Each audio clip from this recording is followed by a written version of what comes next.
While you're all waiting for the stream to start, please like and share it and do all that kind of stuff, please. We're trying to grow the community here.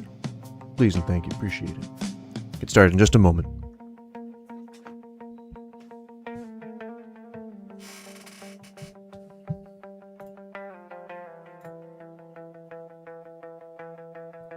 Also, please vote in the poll. I'd love to know your thoughts if you believe ghosts are real.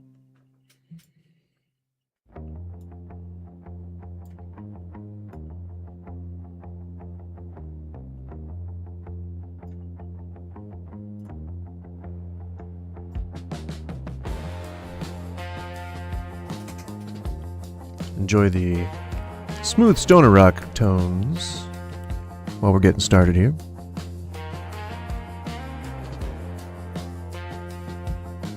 Today we'll be talking about Skinwalker Ranch.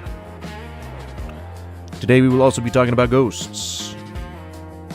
I hope you guys like ghosts and mysteries.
All right.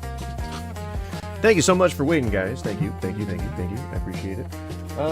Please do me a favor and like, comment, subscribe, all that kind of shit. You know the drill. You know the frickin' drill, guys. You know it. You know it, and I show it. I don't know what that means. Welcome to the stream. Hello. Hi, I'm Goose. You can see that. You can see that this is me. What's up, guys? What's up? Hola. ¿Cómo estás? All right. Welcome to the stream. Today is Tuesday? I'm pretty sure. It's a lovely Tuesday. It's a little colder than it's supposed to be, which is good, you know? I mean, the weather has been... Goddamn. The weather has been pretty okay. It's been fluctuating back and forth. I don't know if any of you live in the PNW, but if you do, it's strange. It's strange up here. It felt like summer 2 days ago. It felt like deep summer, like 90 freaking degrees summer. And today, for some reason, it's back in the 50s and 60s. I don't know. I don't know what's supposed to be happening. I think that it's, just a dynamic weather system that exists in the simulation that we all live in. All right. The Earth is flat.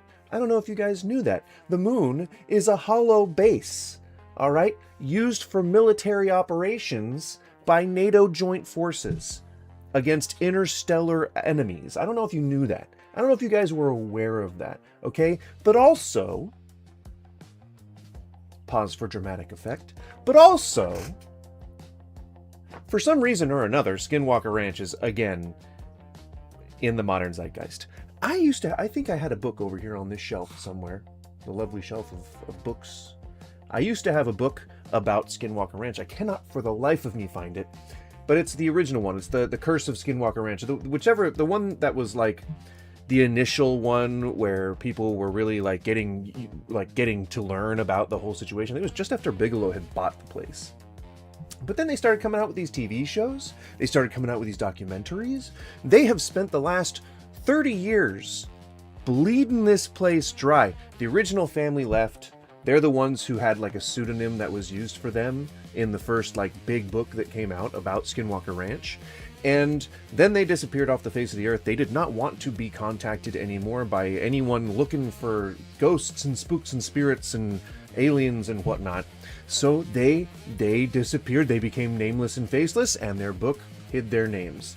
Eventually it came out that they were real people, obviously, and they were interviewed for their story for a bunch of documentaries, and history just kind of made 20 seasons and 20 years worth of content just on those things alone. There were accounts of like larger than life wolves who would try to run off with their baby cows and stuff, calves, if you're in the know. If you know something about terms that are used for things. But there are like giant wolves that would try to run off with calves. There are, tears in reality where orbs would come through and like mystify the viewers, like there's anomalies that exist environmentally, even like just basic environmental anomalies that like are crazy and just like not possible. Essentially, we think that they're not possible when we're looking at them from the outside. But I assure you that there's an unfortunate secret. Come with me, microphone. I'm afraid that there is a little bit of a spoiler about all this, in that it's a bit unsubstantiatable, and it's a little difficult to confirm whether or not any real paranormal activity ever actually took place on the ranch. I'm so sorry to spoil it in the first 10 minutes here, but that is kind of like, that's where we left things. That's where we had all been for the last 10 years. I think the last big documentary came out in the early 2000s. Maybe 2010, maybe the 2010s, but we're very firm into there hasn't been anything happening at Skinwalker Ranch, and there likely never was. It just happens to sit in a decent spot where it's like the mixture of a bunch of different environmental factors create these anomalies that exist. And a lot of them haven't really been substantiated in the first place, nor are they reproducible. So we're at a position here in the timeline of the Skinwalker Ranch saga, where I thought that everything had kind of been explored. I thought that it was done, I thought it was over with, and I thought that people were no longer talking about it anymore. Robert Bigelow, who bought the place, is a... What's up, Skippy? Aliens? They very well might be real. What was I talking about? Robert Bigelow. He's the founder of a aerospace company where they try to get defense contracts. And a lot of the reason why he did things like buying Skinwalker Ranch is to raise publicity. He wants to have as many eyes on Bigelow Air as possible so that he can get as juicy contracts as possible. And that kind of dried up a little bit, especially over the whole craze of Skinwalker Ranch. But the appeal to people in Congress and the House of Representatives to give contracts that way when they're doing their procurements and when they're doing all their allotments for the budget and things like that, Skinwalkers are real. Just look at J.D. Vance and Zuckerberg. Yeah, true. Zuckerberg, I think, would be a better candidate. J.D. Vance, I just think, is a spineless loser. But the people that are most likely to fall for these things, because it's kind of hard to look at a situation like Skinwalker Ranch and not think to oneself, is this a scam? Especially after it's been so long, especially after there are so many millions of dollars that's been pumped into this situation, especially after, I think Ken Ham is his name? I don't remember the guy in Congress who was like super into this bullshit, but he was the leader of the UAP disclosure hearing when Dave Gorsh and what's his name was there, Corbell was there, that guy with the glasses who was talking about the Nerf herders, the modern version of the Nerf herders, talking about the UAP footage. He was there too, and it was all this big kerfuffle. If you know anything about Dave Gorsh or the other guy, then you know that it's kind of like, take all that with a grain of salt, because it's all unsubstantiated. His account of what he was feeling when he was recording the footage, absolutely fine, I take that with 100%, veracity. I just think he kind of got swept up in Dave Gorsh and Corbell's stories and all these things. He's like, whoa, there's some big conspiracy? Okay, I got to tell my story. So it's more like he was fleeced into looking like a wackadoo, amongst other wackadoos. So long story short, I don't know why we're talking about Skinwalker Ranch again today. Well, no, I know why we're talking about it today. I don't know why we as a society are talking about it today. I feel like we've bled that place dry. I feel like we've moved on beyond the Dyatlov Pass incident. We've moved on beyond the Valley of the Headless Men. We've moved on beyond Skinwalker Ranch. I feel like we've done that with the Snake River conspiracies. We've moved so far beyond those things that I feel like it's weird to be talking about Skinwalker Ranch. But here we are.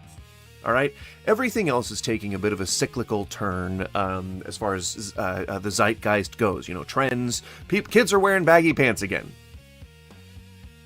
Don't ask me to explain that one, but it's a thing. All right, I thought we got past that, but again, you gotta be whatever your parents are not, right? And I think the parents of the kids in this generation were the skinny jeans types. And then, it evolved into kids needing to wear fucking JNCOs again. And here we are. So, with that being said, that's the best lead-in I can think of. Kids are wearing baggy jeans again!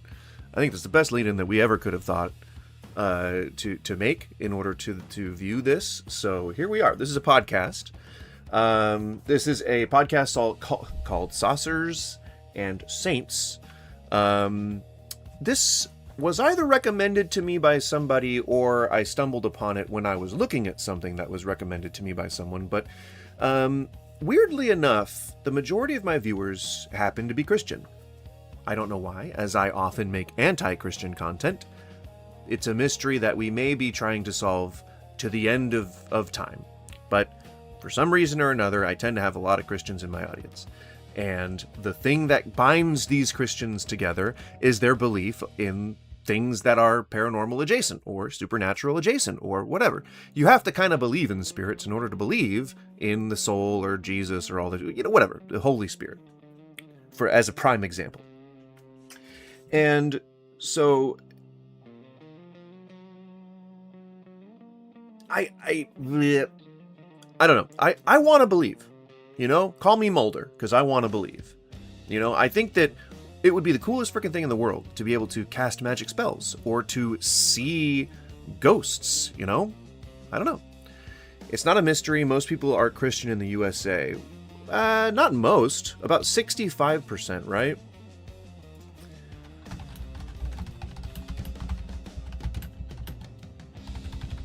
Plus, 62 to 66% of American adults, which is a very small percentage of the world. It is still the most popular religion, but it's very strange just to have, especially for someone who makes like Christian debunking content or looking up stuff at the Bible and being like, that doesn't make sense.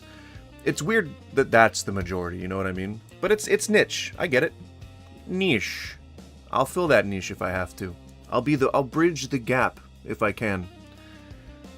But so this podcast, again, likely was recommended to me, likely by a Christian, so it's interesting to me to see these contrasting takes, especially as an atheist myself. Like, I don't get to see people just having casual conversations that are based on them having an upbringing of Christianity. So it's just cool to kind of see that flavor of social interaction. All right, so I am going to speed it up a little bit because it's an hour and a half. I don't want to just play it second for second.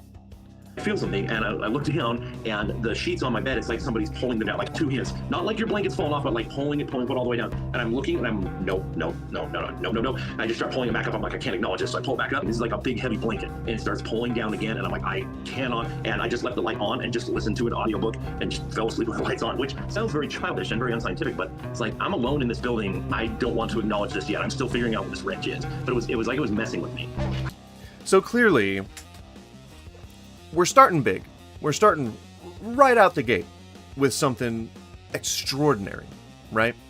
And as of yet, we haven't been able to prove that ghosts are real. Through all the television shows, through all of the accounts, through all of the And I find it extremely hard to believe that we have just found no solid evidence of ghosts with all of the people that always talk about ghosts. Like, there's always somebody who's coming out with some ghost story. Goose the Goose. What's up, Carlos? How's it going? There's always somebody that has a ghost story. Somebody that has some encounter with something paranormal. There's just too many accounts of something like that in order for me to personally think that it's all hogwash. But a lot of these things can be explained, especially by mass hysteria, panic, cycles of trauma. Even just your brain can make you think things that aren't real are there. And so, I don't know, I have to contend with all of that while hoping that there's, some evidence that may come to light someday of something supernatural outside of what we believe to be normal. The further, and I hate to just kind of put a damper on anyone who has any, like, paranormal theories or beliefs or anything like that, but the longer time goes on without any solid proof, the worse it's looking for those things being real, because the less likely that it is for you to find new evidence while old evidence degrades, the less likely it is for you to be able to prove that this thing truly exists. My fingers still crossed. One day, maybe we might find that Earth is hollow. Maybe there is something beyond the ice wall. I'm all for it. I haven't seen any proof. I think it's scientifically implausible. And I think there are plenty of experts out there who would say that it's just not plausible. So, I don't know. Hi, my name is Avs, but you can call me Rusty. You don't have to say that. You can just introduce yourself as Rusty. If you want, because it's my comfort character's name, no need to even elaborate. If it makes you feel comfortable introducing yourself as Rusty, just do so. What's your name and how are you? My name is TJ, but you can call me Goose. I'm good. Just talking about some UFOs. I'm sorry, I'm pointing... That actually wasn't the direction of any of the screens that I was referencing.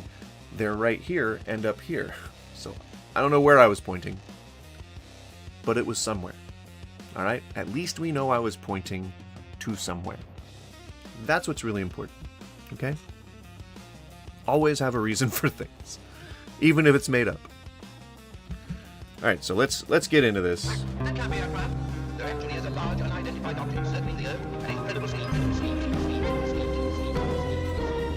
Now, so far, what I've heard from this channel has been good. Like, it hasn't been something that I vehemently disagree with. I love hearing conspiracy theory stuff. If you guys hear anything like overtly racist or otherist or whatever, like bigoted, anything like that, please let me know. But so far, I haven't heard anything, so I can still recommend this channel. Saucers and Saints, take a look at them. They're only 10.3k subscribers, so, I mean, I have way less, but they're still a small creator, and it never hurts to support them too. Nice name. Also, I love your room. Thank you. That is mostly VHS with some action figures. It's mostly horror and 80s action thriller. It's typically the flavors of the genres I tend to frequent. I do one day hope to do a tour of a lot of these. My wife and I are currently working on a video series where we review just selected titles, and I have themes of the videos that I'm going to do, and she has themes of the videos she's going to do. We do a little bit of different content, and I think it's going to be fun. Gosh darn it. So like and subscribe and all that stuff for that. Why don't you? Alright, I'm going to let this play. I've already heard all this, so I'm going to let it play. Please feel free to enjoy. I gotta grab some water. I'll be right back. Actually, we're very curious about where it is you come from. On Skinwalker Ranch, they have a lot of ologists, technologists, archaeologists, and today we're joined by their biologist, Ben Woodruff. Welcome, Ben. Thank you. Glad to be here. Good to see you. I almost want to use a line, what's a nice biologist like you doing in a place like that? I mean, to be fair, I am a passionate seeker of truth of all kinds, and I've worked in paleontology, archaeology, biology, and geology. I just bounce because everything overlaps, and I want to know the answers. I want to know, what are the rules of the universe? How do things actually work? How do they function, from the microscopic all the way to the astronomical? And so I just bounced around my whole life. But I've done raptor biology, my whole life as well. I've raised birds of prey, and so that keeps dragging me back to the biological sciences. So, yeah, and you do have, and actually, also, guys, if this is your first time viewing the stream and you have not ever met me before, hello again, hi. I'm sure that I've said it already, but I'm Goose. Nice to meet ya. I hope you stick around. And if you do enjoy the content, I'm talking with my hands way too much right now. And if you do enjoy the content, then please stick around for as long as possible. If you can, just leave it muted in the background. I'm trying to build the community, and in order to do that, now I'm purposefully talking with my hands a lot. See, I don't know what to do with my hands. What do? Do I just put them like this? If you do like the stuff, leave it on the background, like it, share it, all that kind of stuff. I know everybody says that. I know that it's freaking corny to say that. I understand that. But it is that kind of thing where it's like, if I'm looking at somebody's stream and I like what they make, I may not like their video, I may not share it, and I may be thinking to myself, that's going to be the next person. Next person will do it. They've got enough support. It's totally fine. I have less than 500 subscribers, okay? So I can't really depend on that. So if you like the stuff, if you like me, if you like my presence in your life, please do your part and just like and subscribe and share all that kind of stuff. Like, actually share the video. That would be helpful. The most helpful, if you just share it. Share it to everyone who you think will listen, including your parents and your best friend and your lovers, I guess. Send this to your lovers. Send this stream to your lovers. I don't know why. Actually, and we're going to get into all of this, man, because, like I said, this nice biologist is running across everything from mutilated cows. Send a letter. Bones from a potentially... Send a letter to your lover. Do it! I don't know why it's a letter, but you should send one. Extinct wolf, and on and on. Plus, there was some things Ben and I were going back and forth on the last few weeks. There were some things that Ben wasn't privy to talk about on the ranch that now he's got a green light to talk about. So we'll get... Which also is just a very strange thing. Like, it's pretty common in these conspiracy circles to say, like, well, before this was classified information, so I was really not at liberty to discuss it. It's always like when you learn something new or when information changes, it's just an insecurity thing. They're just trying to save face. Like, either I'm protecting myself before somebody thinks, like, oh, well, this was already debunked. Or, you know, and they're like, oh, well, but now I can share more information about it. They're just trying to... Man, how do I describe this? It's a social phenomenon where if you're feeling ousted, if you're feeling like you don't fit in with a group, you're trying to, like, make little statements and put little facts in there that kind of fit into the slots in the group that you're trying to fill. It's a conscious thing, and it's an inauthentic thing, and so you probably shouldn't really try to do that. But in a professional setting, it's a thing that you do in order to save face, so that people don't think that you're less credible, even if you're making stuff up. It's so that people assume that you're more credible. So another very easy thing to do in this type of setting, this documentary, mockumentary. I say that in a scathing tone. I don't actually think that it is a mockumentary.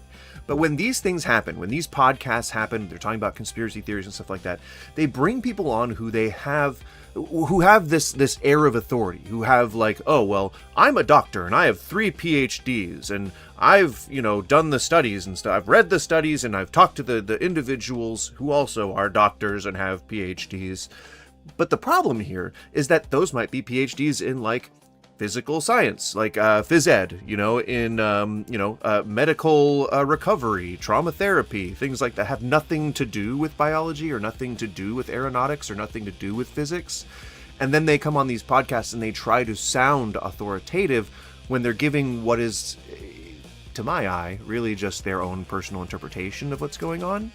And a lot of them might believe in ghosts, but the majority of them are really just trying to get FaceTime in front of a camera or in front of or on a video or in a short or something like that, so they can just promote their own stuff.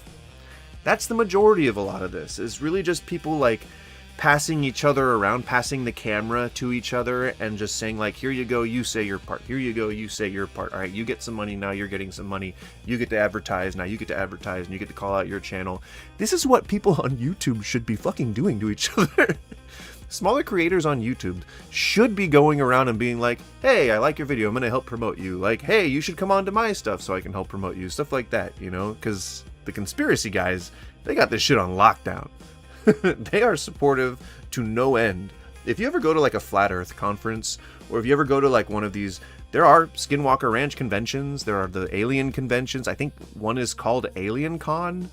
There are plenty of these things around, and they are frequented by people who all kind of know each other. The community is very small, and they support each other, man. Like, when they do merch, like, let's say there's a t-shirt guy, he'd be like, hey, podcast guy, do you need some t-shirts made? Like, I'll do them for free if you shout me out. Like, they're doing these barter systems, and like they're all very supportive of each other because the community is so small and insular. They kind of have to be. There's no reason not to be at that point. Get into the weirdness of it all. But first, how do you get from a career in like raptor studies, biology, how do you get to Skinwalker Ranch? So that happened. So when Brandon first purchased the ranch, there wasn't a show, and he had no intentions of there being a show. And he had like Tom and Candace living on the ranch, managing it, and had Eric, starting to do the work there. Brandon, from childhood, has been an enormous fan of the Hutchings Museum where I work. If you don't recognize any of these names, that's cool, that's fine. But he's dropping all of the main names of the people involved in the show and the conspiracy stuff. But I don't know that he mentions Robert at any point. Robert Bigelow, the guy who had owned the ranch for the majority of the time, at least still owns it as far as I'm aware. But trying to promote this idea that there's something paranormal happening at Skinwalker Ranch so that he can get big government contracts for his aerospace stuff. I think he's trying to do defense stuff. I think that was like his whole thing, is he was trying to do defense contracting. And he would come in and he was talking with us about it, and he's like... But I think he strangely leaves him out of his accounts, which could just be because he never really interacted with him or never really heard about, anything that he was doing. But it is strange. The guy owns the place. So, I don't know. Maybe he's just really hands-off. But he was at the show, or on the Secrets of Skinwalker Ranch. He was in the show quite frequently. So, I don't know.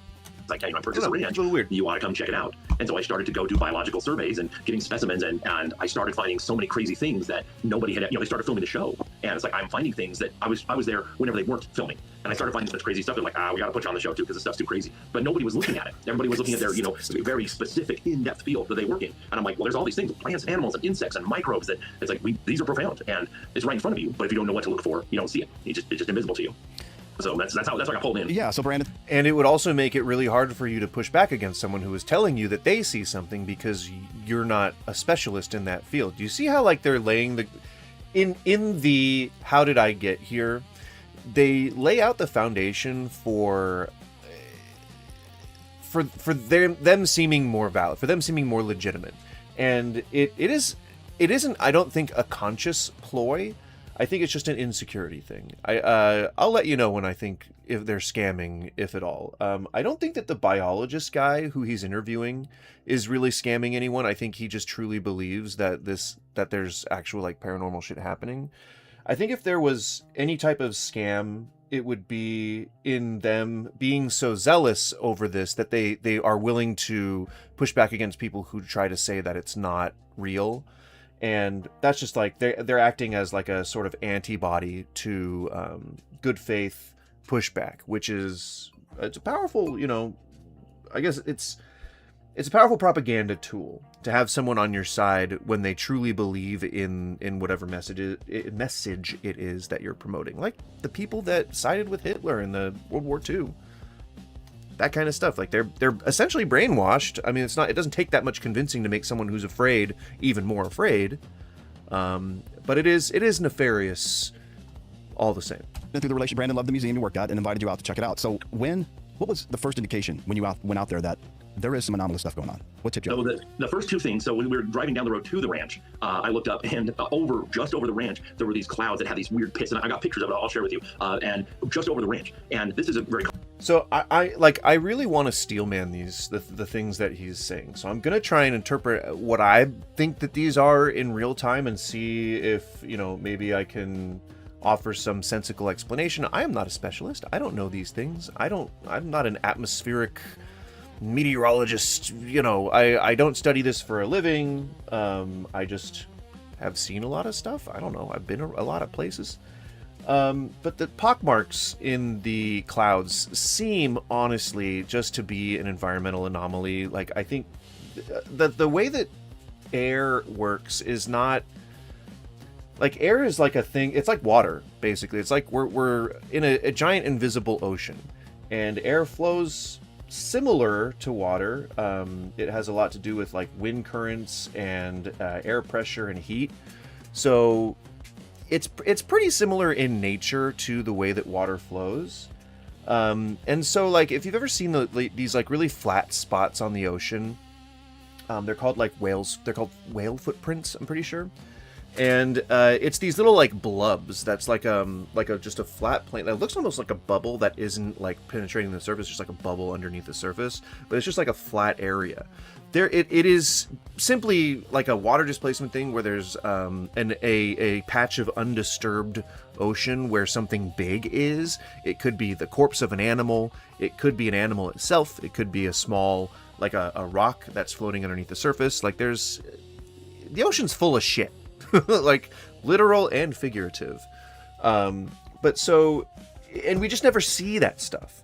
And so the thing with the sky is we see it a lot more often, and we see when there's something weird happening with it. And so these are like whale footprints, essentially.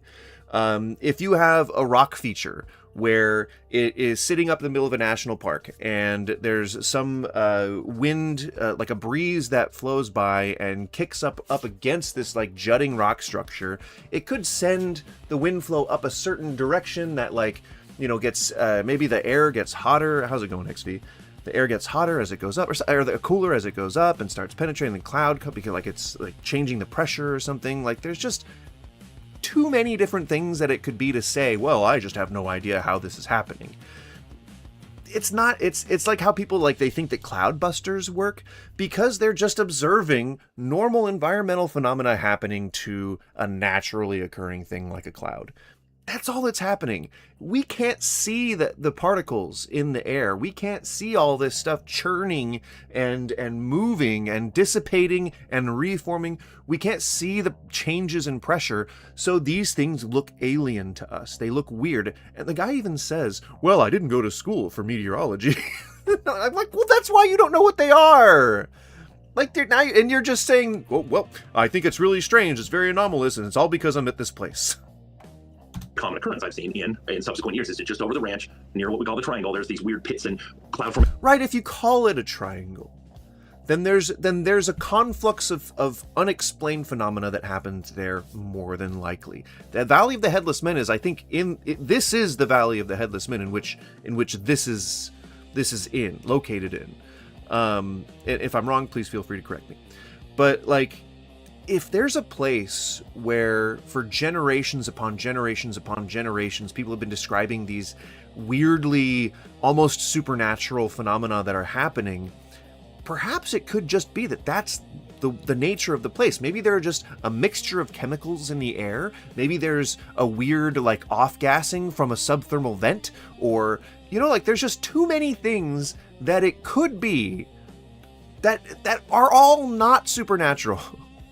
And like places like this have existed for eons, you know, like we have cenotes or whatever the fuck they're called. We have like crater lakes that are purer than the purest alpine spring. So like, it's so weird to make the leap to something supernatural, which is, that's how some people get to God. Not trying to be religious. Formations that, you know, I was going to be a meteorologist. That was actually the direction I went. I'm like, I don't know what's forming these. It doesn't make sense with the geography. But then at the front gate. So he's alluding to the fact that he knows that geography can affect how airflow happens, but he didn't full on say, he's like, oh, I don't know, like, I don't know enough about the geography. And let's carry on. We're waiting for Candace to come down and let us in. And I look down on the ground, and there's a dead rabbit sitting right there. I thought, okay, that's interesting. I went out and took a picture of it. And this is just the first very glaring instance where it feels like things that aren't made up are being told in a fashion that sensationalizes them, perhaps for the viewership of the people that they're addressing. Perhaps, maybe, it is. No flies, no scavengers, no bloating. The art of decomposition is taphonomy, and there's no taphonomical decomposition going on internally or externally. Went back the next day, and the whole time I was there that week. He's going to explain the process of what happens when a thing dies and how off gases happen, so I'm going to wait to debunk what he says until that. Nothing changed. And then finally, the day I left, when we went to the gate, it was gone. No tracks, and it was just sand all around it, and there were no tracks. So something should have messed with it. And then we're gonna go back to bullet points, and I'm gonna just debunk the entire thing. See, I'm trying to really fulfill the expectations that were foisted upon me by Jeremy Hambley's fans. You didn't provide any arguments. I do. You just weren't listening. But we're making absolute sure that we cannot be held to account for any lack of information that follows any of these bullet points. So we're definitely going to go back through. The coyote, a raccoon, the microbes inside should have started to bloat. You know, when you die, then that gastrointestinal bacteria that is breaking down the food you eat, you're not putting new food in, so they start eating your stomach lining and off-gassing, and that's what bloating is. And it didn't happen. So it didn't stink. It was soft to the touch, and it stayed that way until it disappeared. I'm like, this is very strange, because whatever this is, it's impacting external scavengers from messing with. First, I know you're a biologist, but I have to wonder, why are you walking up and touching random dead animals? I feel like there's an unhealthy fascination with dead animals that goes into this sort of taxonomical field of study that he's talking about. But you don't just go up and like poke things with a stick, you know? I feel like there's a bit more of a professional scientific process that takes place than seeing if the corpse that you're touching is firm or soft. Touching the corpse that you're touching. Sorry, if it's an animal, it's a carcass. But you get what I'm saying. It feels creepy. This man has said a very creepy thing. There's a tick in the creepy column when you should have no ticks by now. You should have no ticks in the creepy column. All right. With it, but something internal is also not at work. So that blew me. While he explains this, I'm going to go ahead and turn my camera off. If you are visiting this stream for the very first time, I turn the face cam off just so that I can smoketh of the Connie Boss. If you happen to do so as well, please feel free to join me. It is not a requirement, though. I'm going to let it play the whole time. Off the bat, right at the gate. I'm like, really? Right at the front gate? Enjoy. It's crazy. Well, I'll put this out there. I've talked to a few of Cheers, the colleagues smoke 'em if that you got 'em. Work with technology, or Chris in archaeology, Pete with technology, and both of them described a very similar entry point into the ranch. By that I mean first day experiences. But the first day experiences seem to match what they could relate to based on their field. Whether it's with Pete, his expensive drone on day one, and Pete was rolling his eyes when he came out there, like this is. Pardon, he thought it was all bullshit. And he got out there the first day and he gets the drone up there, sees some kind of craft up there, and Eric's like, yeah. And then his drone dies. And he's like, this is going to be expensive when this thing crashes. But day one, and Chris touched on, and he kind of off camera told me about an experience, after he met Tom and Candace that happened there. And then you're a biologist. I'm going to go ahead and say it. If the president says it, you can probably say it. Referring to the word bullshit. Day one. So let me get this straight. You see a dead rabbit at the gate, and it looks like it probably is just dead because it's fresh, no bloating, no flies, nothing. But it stays that way, that same condition the whole week? The whole week that we were there, no ants bothered it. There's ants everywhere on the ranch, big red fire ants. They left it alone, and no ravens, no crows, no magpies, no scavengers of any kind, no coyotes, no raccoons, nothing touched it. And when we physically touched it, it was still squishy. Rigor mortis never set in. It was still pliable. So we touched it, and it was like a fresh dead animal. It stayed that way, as though you were halting or Jesus. freezing the decomposition process, but almost in a time way. Because again, if you just say, okay, we're not going to let the internal bacteria doing anything, well, there's external bacteria everywhere. And the second your immune system is not fighting it back externally, our skin would just, you see what happens on dead animals on the outside of their skin. That's external bacteria. So internally and externally, nothing. And then the day we left, as we're going to the gate, it was gone, and there were no animal tracks. Right, but you're forgetting like a lot of different environmental factors. So what about the Valley of the Headless Men? Seems like, especially like, imagine if you're out in the desert, right? If you're out in the desert, you enter a canyon. There's there's a bunch of like walls around you of sheer cliff faces, and it isn't very well trodden. At this point, I guess it is. But what temperature do you think things get down to at night in that particular region? I would say pretty darn near freezing. And if you're a bug, or if you're a bacteria, are you going to inhabit the corpse of a freezing thing or a frozen thing? No, typically not. Not unless you are botulism, salmonella. Not unless you're one of the big ones, which freezing doesn't kill. But no, typically, if something is freezing and then spending the entire day defrosting, it's probably going to be supremely well preserved in the air. I mean, people die of exposure, right? Do you know what exposure is? It's when the environment essentially normalizes your body to it. And like that's through, you know, freezing you to death or making you fall asleep when it's raining out, like so that you end up like freezing to death. Like dying of exposure is just your body becomes one with the earth, essentially. So it just on its surface, I am really ready to assume right off the bat that the reason why it's not being picked at by scavengers or eaten by bacteria or bugs is because it's freezing every night, hiding its scent. It's then spending the majority of the day defrosting, keeping it out of the danger zone, which keeps food fresh. Gross. But there's just seem to be enough environmental factors that are present that would keep a corpse from decomposing properly. And I think for 4 to 6 days, I think he said, like, I think that's reasonable. I think that's probably at the tail end of what I would find feasible for decomp to be staved off. But you can keep it from happening just by freezing an animal. If you kill an animal and then you freeze it, it won't decomp. It'll get freezer burn. It'll degrade eventually from there. Like the cells are all still like there's still, it's not absolute zero, so it's not just 100% frozen. There's still shit happening. But like the majority of that, you know, the whole entire structure of the thing isn't really going to break down. If you wait like 10 years and you were to defrost a dead frozen animal, it would basically fall apart in your hands. But not 1 or 2. So even just 6 days of, again, freezing temperatures. Let me see, what?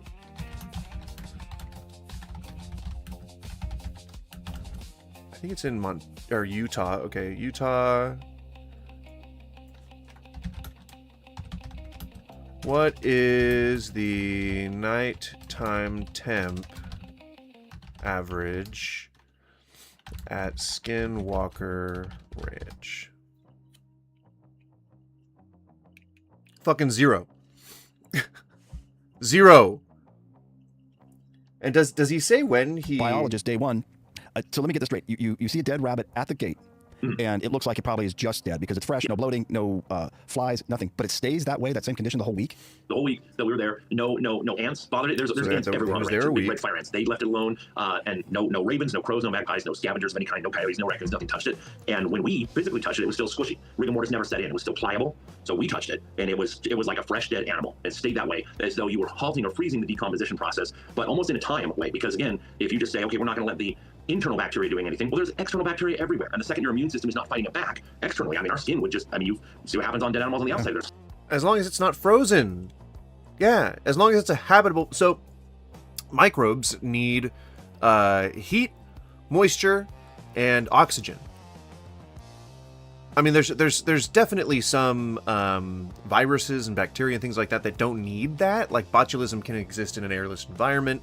It can thrive in the canning process. So there's clearly some outliers, but in the majority of the time, living things, the microbes, the stuff that makes us sick, they need heat, moisture, and oxygen in order to propagate.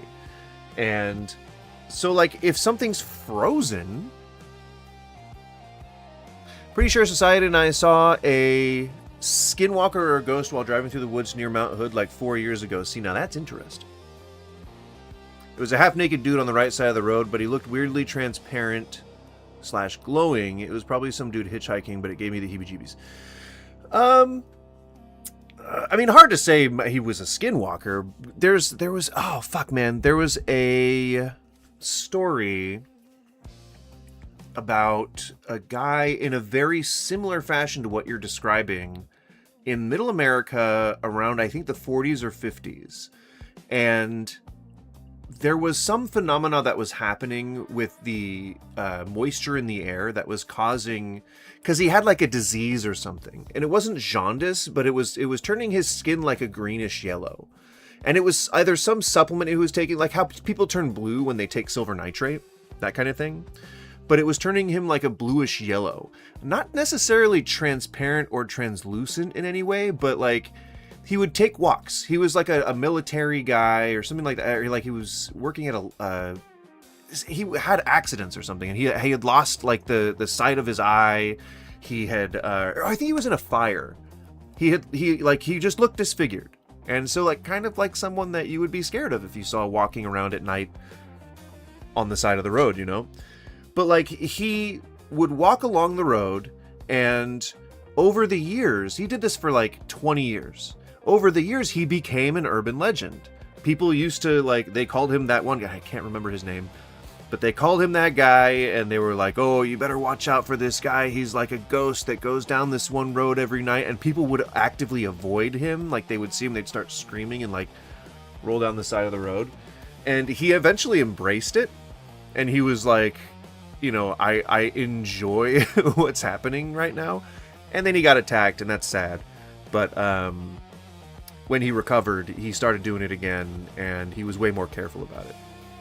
But eventually people started like giving him rides home, and like bringing him like cake and casseroles and stuff, and like just because I guess he was in the news.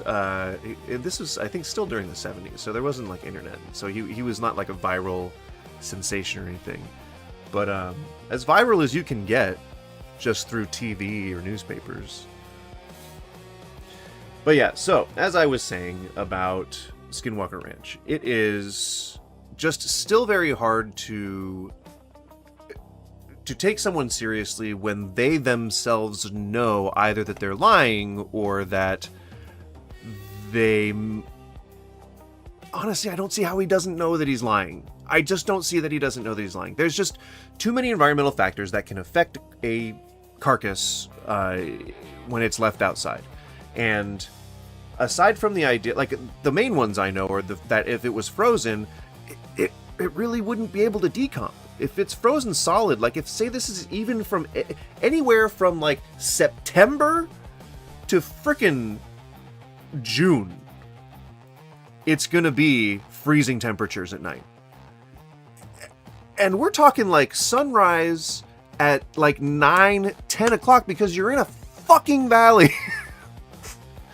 So like the sun rises way late, the sun sets way early, the temperature falls to damn near zero at any fucking month with an in its name, and so like a corpse can freeze almost entirely solid in the span of 6 to 8 hours, let alone 12, and it takes a long fucking time for frozen things to defrost. It doesn't just go from frozen to defrosted the second it goes on the fucking counter. Anyone who's defrosted anything knows this, but I think a lot of people forget. Like, they just don't register that time in between something being frozen and defrosted. It's weird. I only know, like, I measure time. Like, I have a really good internal timer. I usually know when something is defrosting for a certain amount of time. Like, I'm pretty decent when it comes to... I love this riff.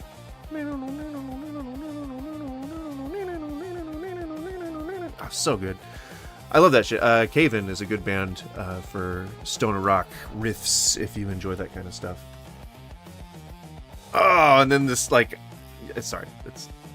I know that this is bullshit mass-produced, like, possibly AI-generated, but... That's a good interlude. Crunchy. Gotta admit, it's very good.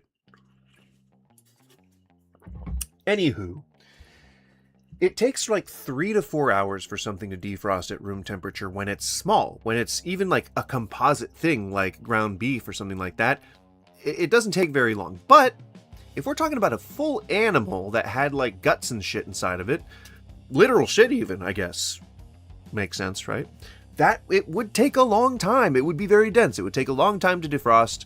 And it's hard for me to believe that a biologist wouldn't know something like that.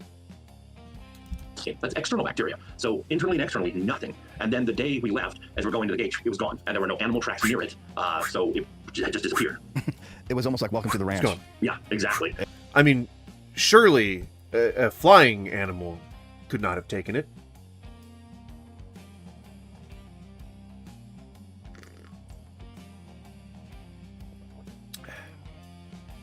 Lord, no. Of course not. And that's why, and Pete talked about, again, it's very similar. They talked about, both Pete, the technologist, and Chris, the archaeologist, touched on how the phenomena seem to interact with different people with different specialties in a different way. And they said, so now we're talking about a piece of land interacting with somebody. It's weird. But an archaeologist? Why does... Maybe I don't understand fully what archaeologists do. Am I misunderstanding what an archaeologist's job is? My understanding is that they dig up and look for ancient things. So, like if you wanted something excavated, so that you could like see if there's like ancient First Nations pottery, because you're doing a study or something like that, you would contact an archaeologist. That's my understanding. Indiana Jones, but without the adventuring.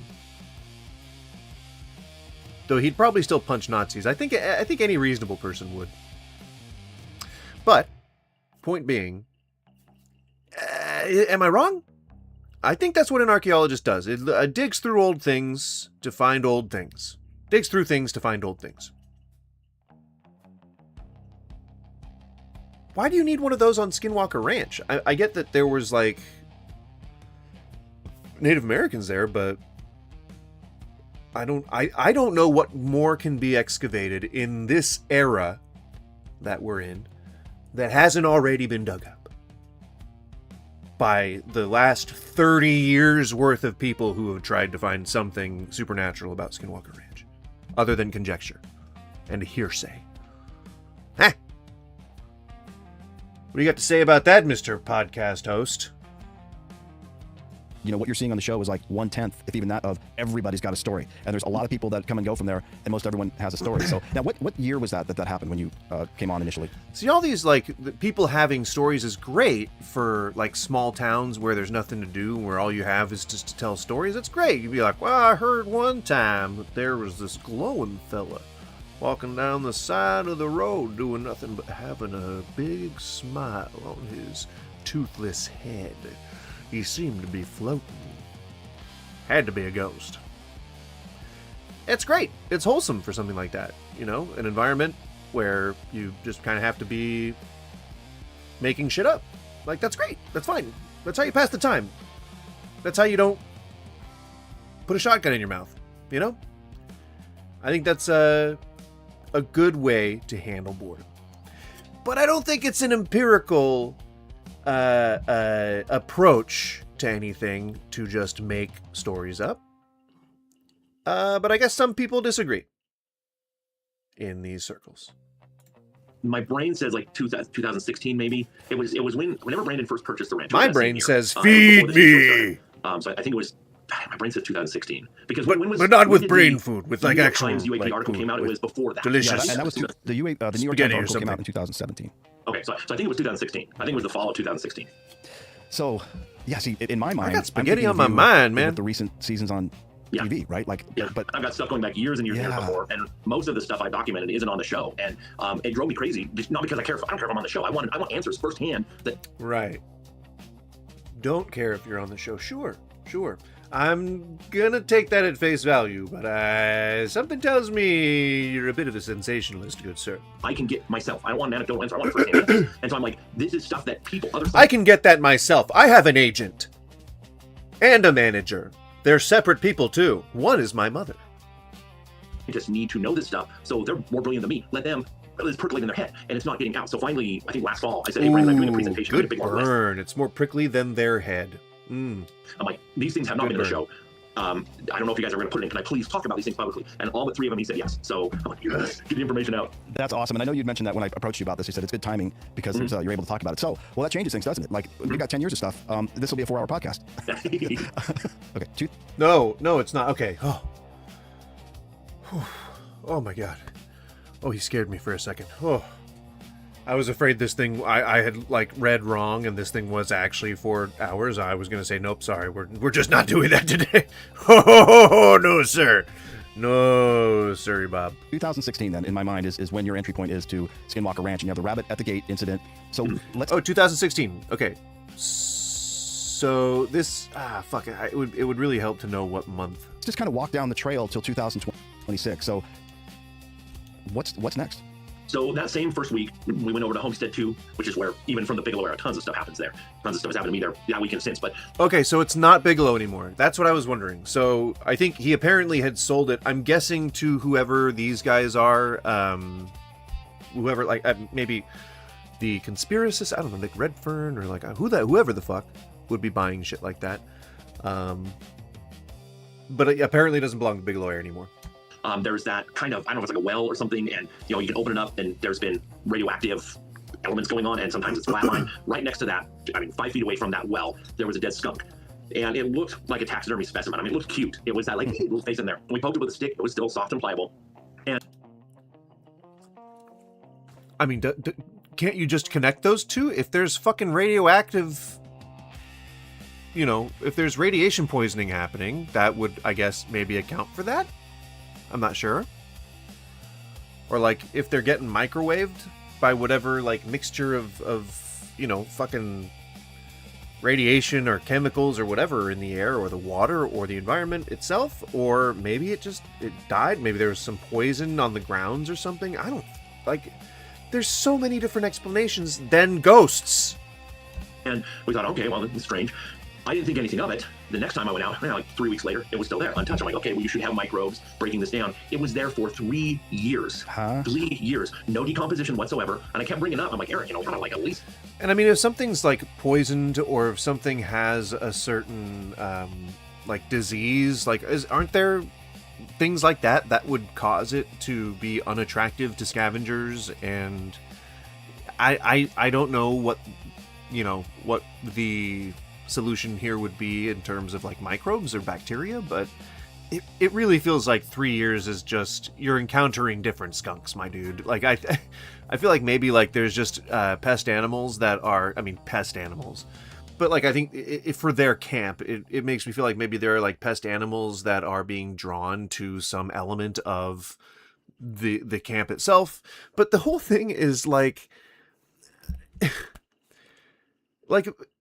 there are people who go around who clean these spaces, and they're not just going to leave a corpse. Like, they're not just going to leave a dead animal like sitting there, because these are like professional areas that are used for study and research. So like, if you see the same skunk there, maybe you just don't realize that there's somebody who comes and like cleans up after you, and it is just a bunch of like other dead animals that you think are the same animal every time. It could be maybe possible. I don't know. I'm trying to steelman this, as I said, to steelman his position, but I just don't. And I just don't, and I just don't,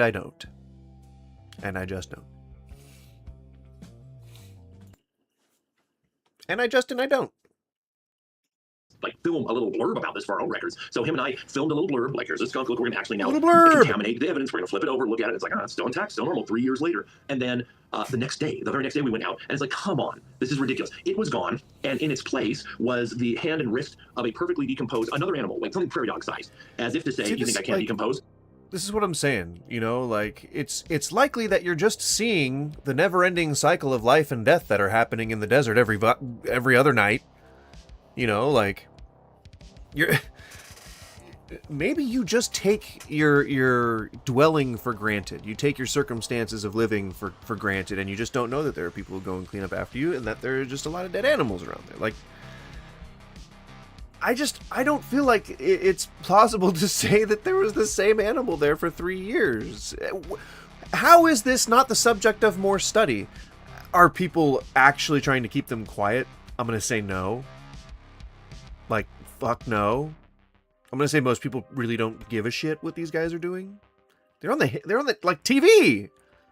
Like, if there was some like government conspiracy cover up, don't you think they'd be like, scrambling the broadcast, or like pulling their strings in network television to get the show canceled, like, this is not a fucking bastion of like unbiased media.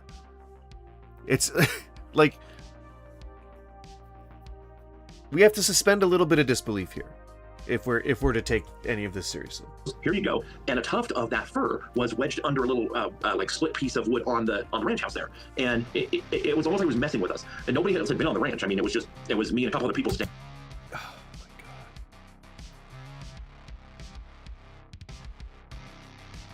Like, I mean, A, there's no way that could have just been an animal passing by, but also B, there's no way that somebody could have just done that. Did you see it float the fuck up there and wedge itself in between those two pieces of wood? No.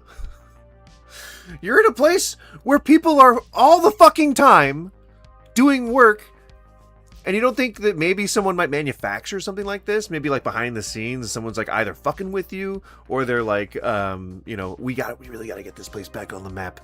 Well, let's prove some of the supernatural things that have been happening around here, okay? Yeah. You put a tuft of hair underneath that piece of wood, people will think it's haunted. Yeah.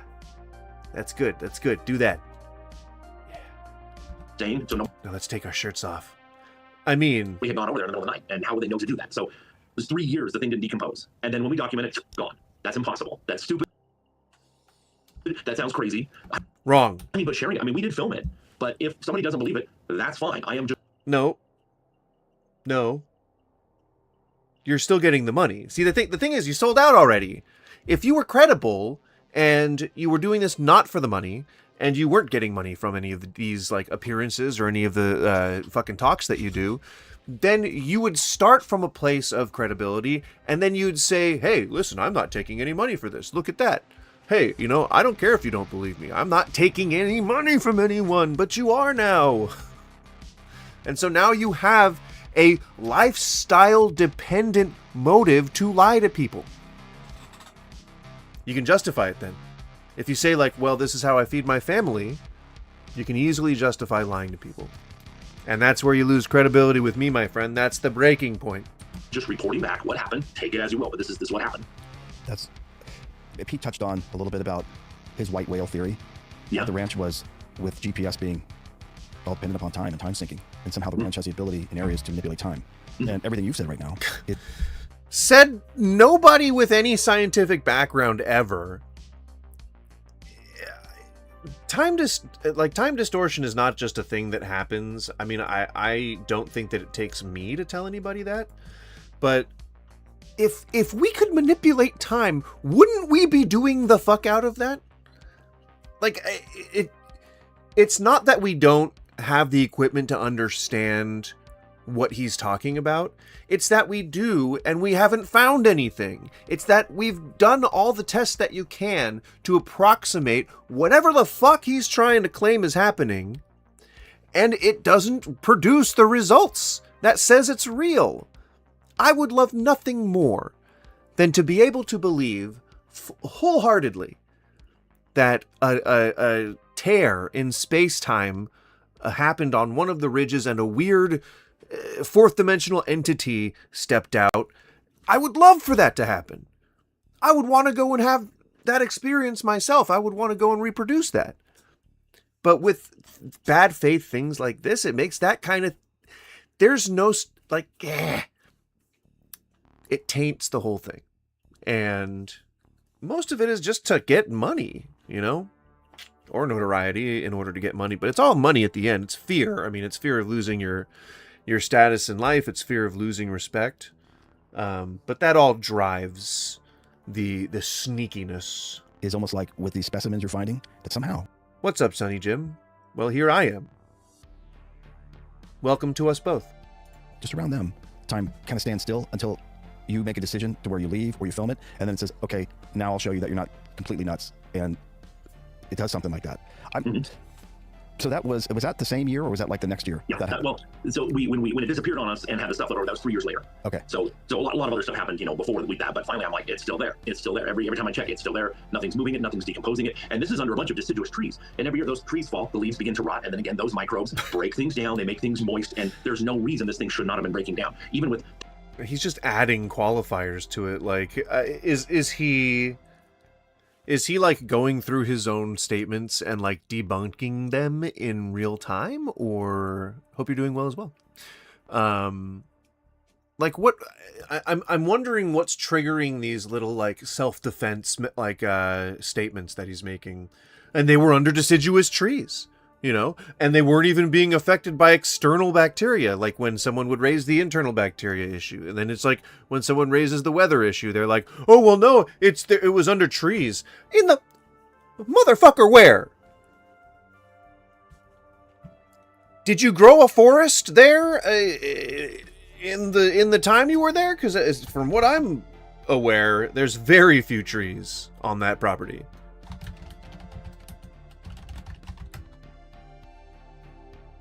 Give me the map.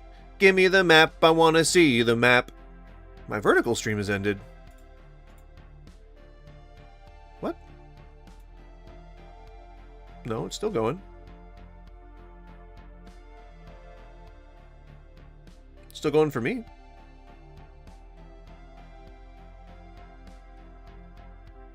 Like, as in I'm watching it right now. Yeah. I don't know. I don't know what to tell you, Skippy. Oh, Skippy! Oh, Skippy, Skippy! Skippy, Pippy. Hang on, I'm bringing up a map. I'm bringing up a goddamn map!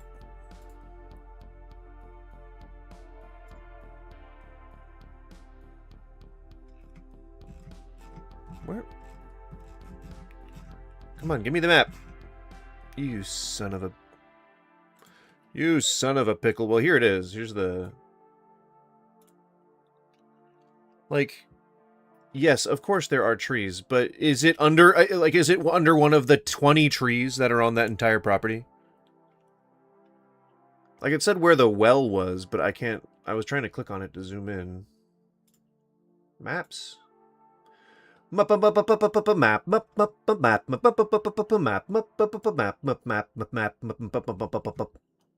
like my remix, guys? Do you like my remix? I think it's pretty good.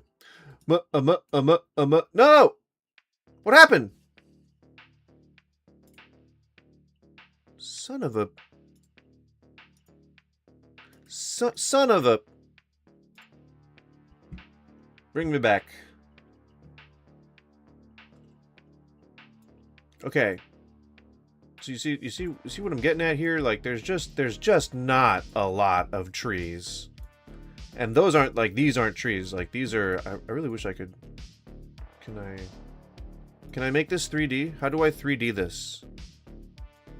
I want to 3D this. Make this 3D. Anywho, the point that I'm trying to get at here is that there's just so precious few trees that it feels implausible that you'd be able to say, oh, well, this was under a deciduous tree. There was totally things that were, you know, in the area, I assure you. Plant-based microbes. You know, forget regular mammalian decomposers. I mean, there's just the normal stuff on the ground. You know, where dead leaves turn to soil. That's what should have happened. Skippy. I think we can almost break it down like this. Like, let's talk about, because you're a biologist, and it's presenting, phenomenon is presenting to you anomalous biological evidence. And then, I know personally, you've had some more of the Skinwalker paranormal experiences. So let's pivot. Let's talk about your paranormal experiences. And then we can jump back in on the biological ones that stand out to you. And of course, we don't all know, but you should know if you're watching this about the wolf, potential wolf. Hang on. Let's put your speciality and your experience aside for a second, so that we can wildly speculate, and then save the actual science for you know, I guess at the end of the stream. Like, you know, I don't want to hear any of the science yet. Let's just wildly speculate for a while, okay? The UFO above the cow and the cow dies, those type of things. I didn't realize you were with the cow and everything, that you were also working with the show at the time. So yeah, let's take us down the paranormal path. I'm sorry, we'll flip what? back to the biological path. Okay, I think probably the first thing, my first night on the ranch. This is Eric was going on and off the ranch at the time, and then later on he was living there for years full time. And so there used to be a spare room, and a bunch of people were staying in with my group were staying in Tom and Candace's place, and I was sleeping over in the spare room in the command center. And I had the lights on, and I'm like, this is weird. I've known about this place, since I was young. I heard the stories. I remember it being in the news in the 90s, and now I'm here on the ranch. I'm like, okay, this is kind of strange. And I have the lights on. You lying bitch. Like, you've been fucking dreaming of this job. This was your fucking dream job. Look at your fucking necklace, dude. Like, you fucking wanted to work at the Skinwalker Ranch since you heard that news story in the 90s. You lying piece of shit. Like, come on, man. I'm in the bedroom. This actively discredits him on everything else. The fact that he's saying, oh, I remember seeing stories on this place in the 90s wearing a fucking beaver tooth necklace, whatever the fuck it is. What do you get when you cross a wiener dog and a pit bull? A wiener pit, your mom. Ooh, she's probably rolling over in her grave hearing that. And it sounds hokey, but this is what happened. So I'm sitting there, lights on. There's no internet access, at least not then on the ranch of any kind. So I'm just like looking through photos I've taken of the day, looking at photos of the skunk and of the rabbit. And all of a sudden I feel something, and I look down. You can't retract that. I saw it. Everyone saw it, Nicole. Everyone saw it. And the sheets on my bed, it's like somebody's pulling them down, like 2 hands. Not like your blanket's falling off, but like pulling it all the way down. And I'm looking, and I'm, no. I just start pulling it back up. I'm like, I can't acknowledge it. So I pull it back up. I'm like, okay, I'm going to put on an audiobook. Wait, so I think he said that this was his first night there. But this is what happened. So I'm sitting there, lights on. There's no internet access, at least not then on the ranch at any time. And the news, Eric. And then we'll flip back to the biological path. And then later on, he was living there for years full. And I don't know if this is also like the same night that a cow died underneath a UFO. But I guess we'll find out if this is connected. I guess. Fine. And so there used to be a spare room, and a bunch of people were staying in with my group were staying in Tom and Candace's place, and I was sleeping over in the spare room in the command center. And I had the lights on, and I'm like, this is weird. I've known about this place, since I was young. I heard the stories. I remember it being in the news in the 90s, and now I'm here on the ranch. I'm like, this is kind of strange. You definitely. And I have the lights on. I'm in the bedroom. And it sounds hokey, but this is what happened. So I'm sitting there, lights on. There's no internet access, at least not then on the ranch at any kind. So I'm going to call bullshit on that. I would say that place has been fitted with fiber optics since the 90s. Like, there's just no way. Bigelow had a whole entire infrastructure there for studying the property, and it was well accessed to the internet. They had fucking live streams up until, I think, 2009. Well maintained. I don't know what this guy's fucking talking about. I'm just like looking through photos I've taken of the day, looking at photos of the skunk and of the rabbit. And all of a sudden I feel something, and I look down, and the sheets on my bed, it's like somebody's pulling them down, like 2 hands. Not like your blanket. So you're just sitting there looking at the photos of dead animals? Sitting up in your bed?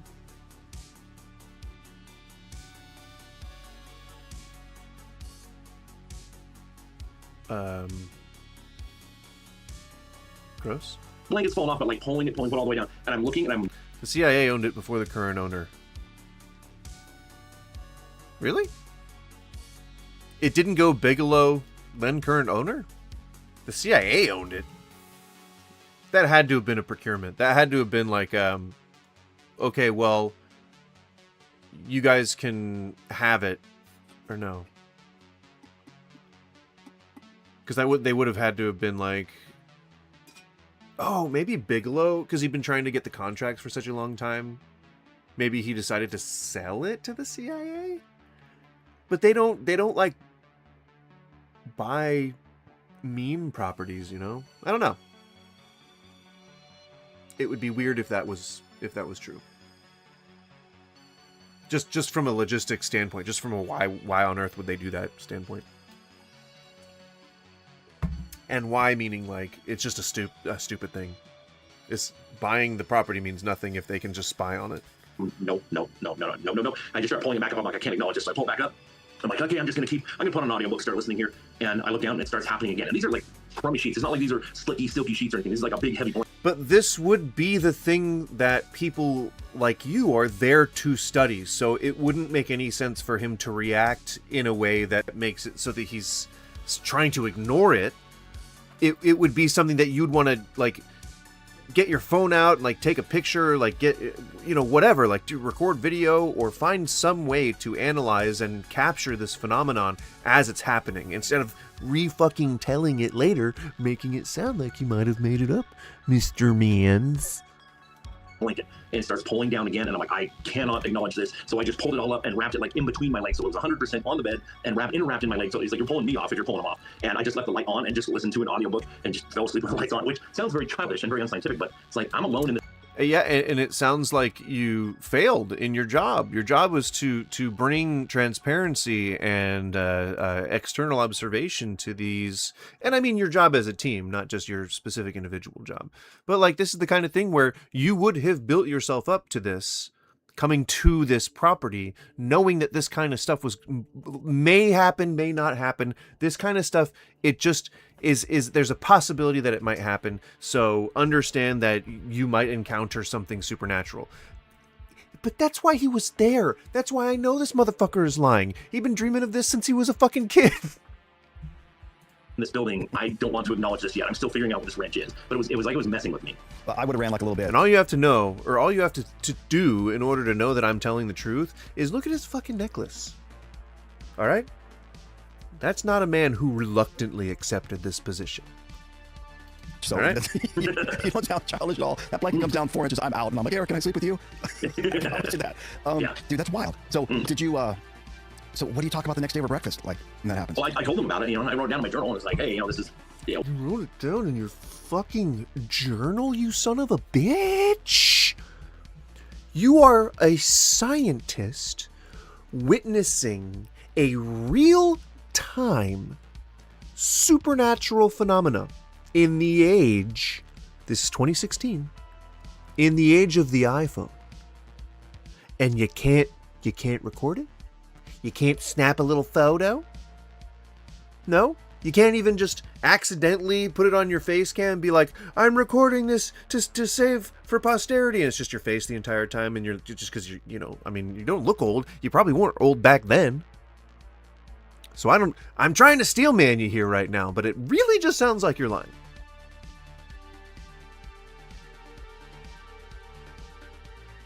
Just sit with that, sir.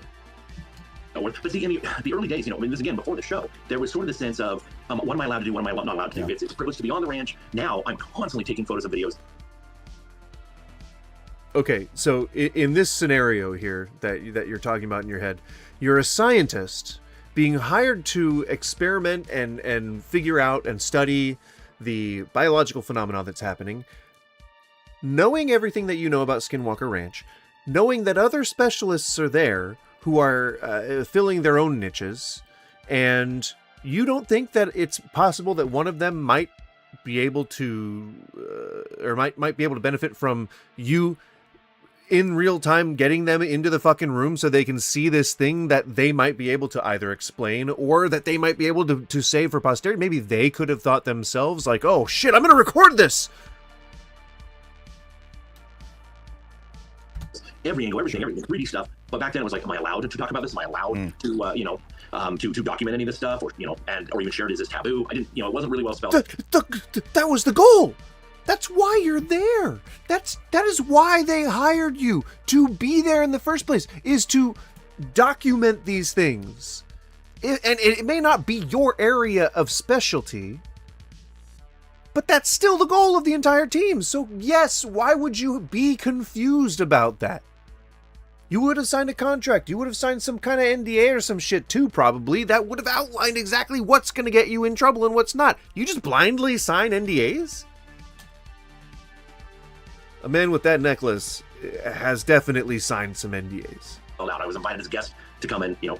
I mean, there was one time where we were, when they started to have cameras that people could do online a few years later, and one of our team, you know, we pull up, and Caleb and Bryant were there, and they had guns out, and we're out there, and we were catching butterflies. We were doing a biological survey through the grass, just running with nets, and people online were like, oh, something big's going on. They're getting out the guns, and oh, what are they doing? Oh. And they're freaking out like it was something. So you document your experiences here at the ranch in this hypothetical, but you didn't think to record the very specific supernatural phenomena that happened to you that you assume is a ghost. Let's just cut to the quick here. You assume it's a ghost. There's no other explanation. There's no other, like, oh yeah, it was some magnetic force that was... This is a conscious thing that was happening, and he hasn't said it yet, but he believes that there is a consciousness to the property. He believes the property has a consciousness. Epic experiments, like, we're just doing a biological survey, you know, so there's normal stuff that happens too, you know. Sean Ryan did an interview with the current owner who claimed it was owned by the CIA in the past.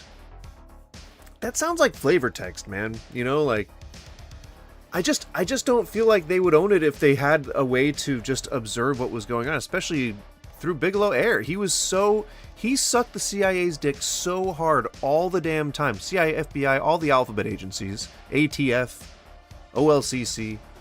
But he was so on their junk that he would have let them just come in and take whatever they wanted. He wanted their contract so bad. So, like, I just find it hard to believe that they would have bothered owning it. But, I mean, if they did, then they did. But that's stupid. Just be real dumb. Real stupid. We got all those samples here at the museum still. But just the dead stuff. I hate saying it, but the ranch behaves as though it has a consciousness, awareness. There you go. Now, we have to use that because an awareness. He believes that a piece of land is conscious. Let that sink in for a moment. He believes that a piece of land has an awareness. if you go into genetics, we say things like, well, genes want this, or a genetic motivation is this. And as far as we know, genes are completely unaware. Yeah, those are just figures of speech. My soul cries. I don't know that I have a soul, nor do I know that it can cry. The sky sings. Skies don't sing, motherfucker. But they operate as if they are aware and have desires and motivations. And so we use that verbiage, and that's how the ranch is. Maybe the ranch really does. It sure seems to be aware and conscious. Nope, you steamrolled over that. Maybe it's not, and it just operates in a way that makes sense. I don't know, but it sure seems to be very aware and be one step ahead of anything you ever try to do. I mean, yeah, if your confirmation bias is tingling every time something happens, then yeah. Trees are conscious. I don't think that I've heard that, Skippy. But even if that's true, that doesn't mean that the land itself is conscious. Are rocks conscious? No? Okay, then. Man, it's wild. So what else have you not talked about that maybe is on the paranormal side of things that you've experienced? There's one I'll share. There's one that What are you allowed to talk about now that you weren't allowed before? But you've been a fucking tree, Skippy? I hesitate to share. Maybe I'll share that one. Maybe that one's okay. Sure. And again, I'm not asking anybody to believe. It's just, sure. And see, I'm kind of sensitive about this. So 2 years ago, I had cardiac. Okay, he's sensitive about it. He's about to describe that he had a heart attack. So be very supportive, guys, okay? Don't be too judgmental about this story he's about to make up, okay?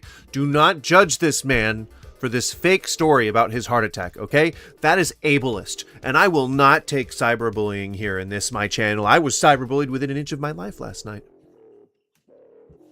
This story that he's about to make up, the thing that's about to come out of left field, don't fucking judge this man.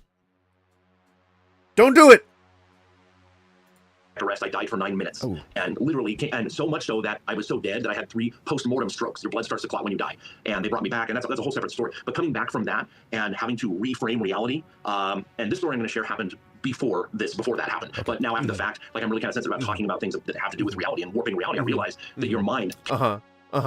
Right. So the ranch caused his heart attack, so he's going to be very careful about the language that he uses so that the ranch doesn't retaliate against him again, okay? Because it bends and warps reality.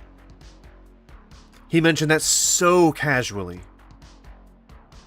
Can be warped, even just by your own biology. I mean, when I was in the hospital, I would just be looking at things, and it just looked like a bunch of weird random pixels, and then when my brain would register what it was, okay, you see it's a computer, a TV screen, or it's a device, but it was just in front of your face, totally invisible. So, this one night on the ranch, and I don't share this one much, and again, if you think I'm crazy, I don't care. Maybe I am, but this is what happened. My friend stopped by on Sunday on his way back from Bigfoot hunting in Georgia. He thinks he caught one on thermal. He's convinced they can see infrared light. What, like a dog? You can't just... We keep attributing... It's like, okay, well, I've got a shield 9000. Okay, but I've got a shield 9001, and my shield reflects your shield. Okay, but my shield reflects the reflection of your shield, and it pokes you in the eye. My shield taps you in the balls, on top of all the other stuff that you just said. And it's locked, and you can't unlock it. Therefore, my shield lasts forever. Yeah, well, mine can collapse the entire universe. How's it going, Helmet? Happen. So Tom said, hey, we just read that we add this elevation. I would assume that after a series of strokes and a massive heart attack that you probably wouldn't be seeing very straight or being able to perceive much around you. So things might look a little distorted and might take your brain a little bit to process whatever the fuck it is you're seeing. You're just describing normal recovery. That's all you're describing. You're not describing how reality is bending somehow around you now because you, worked on the ranch? Or what, because you're so fucking special because you dreamed about living at the goddamn ranch? The ranch healed him. That's not what he's describing. He said that the heart attack happened after the stuff with the ranch. More like the ranch dressing, am I right? Wow, wow, wow. Whoa, whoa, whoa. Ding dong. We might have fireflies. And I said, oh, that's cool. I've never seen fireflies. Have you ever seen them? No. Okay, well, I'm going to go and see if I can see them. So I went out by the helicopter pad. I'm looking around like a dumb little kid. What am I looking for? Fireflies. And I get right up by the fence. And so I'm maybe... You never seen them. You don't know what to look for. And so you're like, okay, what am I looking for? Maybe the ranch is nice if you are nice to the ranch. I'm going to say no. The ranch does not have a consciousness. Skinwalker Ranch is supposed to have skinwalkers. I don't think that there was ever a legitimate claim that there were any kind of skinwalkers. Like, none of the people that lived there claimed that there were skinwalkers. Although the dad might have in the book, he might have said something about skinwalkers, but I don't think there's much. No, yeah, there's a whole thing about how, but that a lot of that was made up. But no, I don't think you're supposed to have any kind of like Yeti, Sam Squanches, or anything like that. The fence for the helicopter pad. So it's like big bars, and I'm about 2 feet away from the fence, and all of a sudden, about 2 feet on the other side, I had the visual memory of two figures about my height, and it was like if you were standing next to somebody in a ghillie suit and suddenly realized it's a person, you're like, ah, right? I had that reaction. I was like, there's people there, and I started to back away. And as soon as I did that, I look over. Why would I look away? I look away, and I see this blue, about the size of a marble, glowing blue light come out of the grass in the helicopter pad area where I am, and it starts moving towards me like Tron. These are very left angular movements moving towards me, and I'm like, I'm trying to get my phone out, trying to take a picture, and then it starts to go back in the exact same path that it did, and it disappears. And I was like, that's strange. I'm gonna go inside and see if they got it on the cameras. Well, after the fact,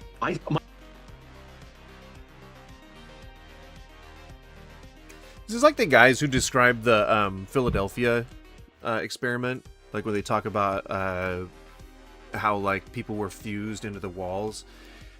They practice it so many times that it's just, I mean, it's like campfire stories kind of stuff, you know, like if you're telling a story for years and years and years, you know, like at a campfire, then you're gonna get it down, and you're gonna be like, you know, the master storyteller. But it doesn't give it any more credibility, man. You're talking about how like some fucking blue light troned at you while you were looking at some fucking gray alien bullshit like that. If like all of this was after your strokes, after your massive heart attack where you were dead for 9 minutes. I just feel like maybe you might have been seeing things. Maybe your brain juices weren't flowing the way that they should have because of your massive heart attack and strokes. Did anyone else ever corroborate any of these stories? He's mostly just saying what he experienced, so I don't know that. And maybe, you know, if we like this experience of going through this podcast, maybe we might go through the other episodes where he talks to the electrician and the security guard and shit like that. Perhaps that might be a thing. But holy shit, it's so incredible. You know, this story is so very incredible. My visual memory of those people is like a translucent cardboard cutout. And so what I think, I've talked with Eric about this for hours, and what I think is that I did see something, and that they're like, well, you're not supposed to be seeing this, and that my mind was interrupted, kind of like a quick scan, and we're going to dangle keys in front of this. Come here, little kid, you wanted to see a firefly? We're going to give you a super quick rendition. Fireflies aren't blue. They're not round. They don't go in angular patterns, but it's like, quick, look over here, idiot. And then I went inside. Why wouldn't I stay over there and look? It's a really weird experience. And again, the people there, you know, some of the people saw me on some of the security cameras that weren't filming, and they saw me like backing away. But other than that, I don't have proof that it happened. But it was one of those things where... Right. I mean, you should have just stopped it. I don't have proof that it happened. Sadly, we didn't catch it on any video. Therefore, you don't have to believe me. Wearing your Wrangler shirt. At the time, I was more focused on the blue glowy thing. But now I think the blue glowy thing wasn't even there. And why do you need to close those pockets? What are you keeping in there that might fall out? A notepad? That those people or beings or whatever they were there, and that they interrupted and redirected. So you have visual information. I thought he said in, beams. It gets interrupted before the brain translates it. That's what I think happened. But that was weird. No, we had a guy on the show last year that has a theory about the sphere network, right? And it's Patrick Jackson. And oh, for Christ's sake. Nobody, what? I don't know what that is. Nobody fucking knows what that is. You don't just throw out terms like that nobody knows what they are and then don't even bother explaining them. Like, oh, well, if you were cool, you'd know. If you were part of this community, you'd know. I fucking hate that Easter egg bullshit. Don't do that. Explain the goddamn sphere network, you piece of shit. With paranormal things in houses and outside, that the sphere network, which on the ranch, we talked about the ranch when he was on. Like, okay, my bad. It sounds like you're about to explain the sphere network. You see these formations, and I don't know, it is what it is. His theory is his theory, but this ability of them to distract people either to or away from where they want your attention to either be focused on or diverted from, and in touch with maybe whatever your reference point is at the time, but in your case, if it's fire. Is he a chud though? I don't think he's expressed any questionable things. I don't think he said any questionable things yet. Flies, like we'll create that'll get his attention. And other people, if they're in what they call a haunted house, we'll have a maybe a noise or an associated haunting type behavior, and we'll lead them downstairs instead because they're heading upstairs and we don't want them to go up there. Yeah. And on and on. So this is where in a lot of conspiracy and paranormal stuff, like you always see people trying to get to the end. They're trying to explain why the thing exists rather than determining whether the thing actually exists. That's what a lot of Christians do. You know, there's a lot of overlap between religious zealotry and the absolute necessity to apply faith to things. You don't need to take it on faith that a ghost exists. You can wait till there's proof. People claim that they're being affected by ghosts all the time, but I mean, I think a lot of times if you were to splash someone with water immediately when they were claiming to be possessed or something like that, they'd probably react. If they're claiming to be healed by something, then you could just follow them for a while and see that it was probably a lie or a shot of adrenaline or something. I don't know. You don't have to just take these things on faith. That's just kind of what came to mind when you said the diversion of I see these beings, now I'm being distracted, now they're all gone. And it's easy. I think what the goal is to distract. Like, it's to distract from the discussion of whether or not that thing exists. When you get caught up in the, well, if it, I think if it was trying to distract us, it would probably make a ball of light rise from the grass and then move in an angular weird pattern. And the reason why it might be doing this angular pattern is that it's trying to reflect on something that maybe we might know. So it's possible they might be able to scan our memories or something. It's like you're getting all those details caught up before you go back to actually discussing whether or not the thing is real. So you just never end up discussing that. Well, I have another one too at Homestead 3 that's worth sharing, and this is my first day actually. Well, and I'll share kind of another fun thing too. So everything that happened to you happened on your first day? Plausible, I guess, in a storytelling sense. So when we came on the ranch, the dog who lives there, William, he had been attacked. Watch your language, sir. And Tom and Candace, they were still getting to know me, but they were kind of a little sketchy about like not wanting to talk about what attacked it. I don't know, it wasn't like a dog, wasn't a cow, what was it? They're like, it was, got attacked. And their house was beautiful. They had decorated it was all hippy dippy, beautiful, retro, awesome. And when the sun set, they had all these prisms in the window, and they said, "Oh look, it's rainbow o'clock," But they had guns by all the doors, and it's like, "Oh, why do they have guns by the door?" And they're like, "Because this thing came in, and we had to kind of shoot it back, and kind of were not telling me too much about it." But one of the local medicine men came while we were there, and William the dog had a cone on his head, and the medicine man did a blessing on him, and because he had stitches and stuff. So then all of us right after that went. What? I'm guessing that so this is the wolf story that he's telling, but I'm guessing that the wolf is going to be the least weird part about this entire story. The dog was attacked by an animal so they're there again to research for paranormal shit. That is why they are there. That's why him and his team are there. He's the biologist, and then there's an electrician and a security guard and an archaeologist. Why that particular mixture of creative professions, I'm not sure. Maybe that's all they could get. But they're there to research for paranormal activity, for anything that's not, naturally occurring. And so it feels strange that the people who are there facilitating that would be redacting things from you.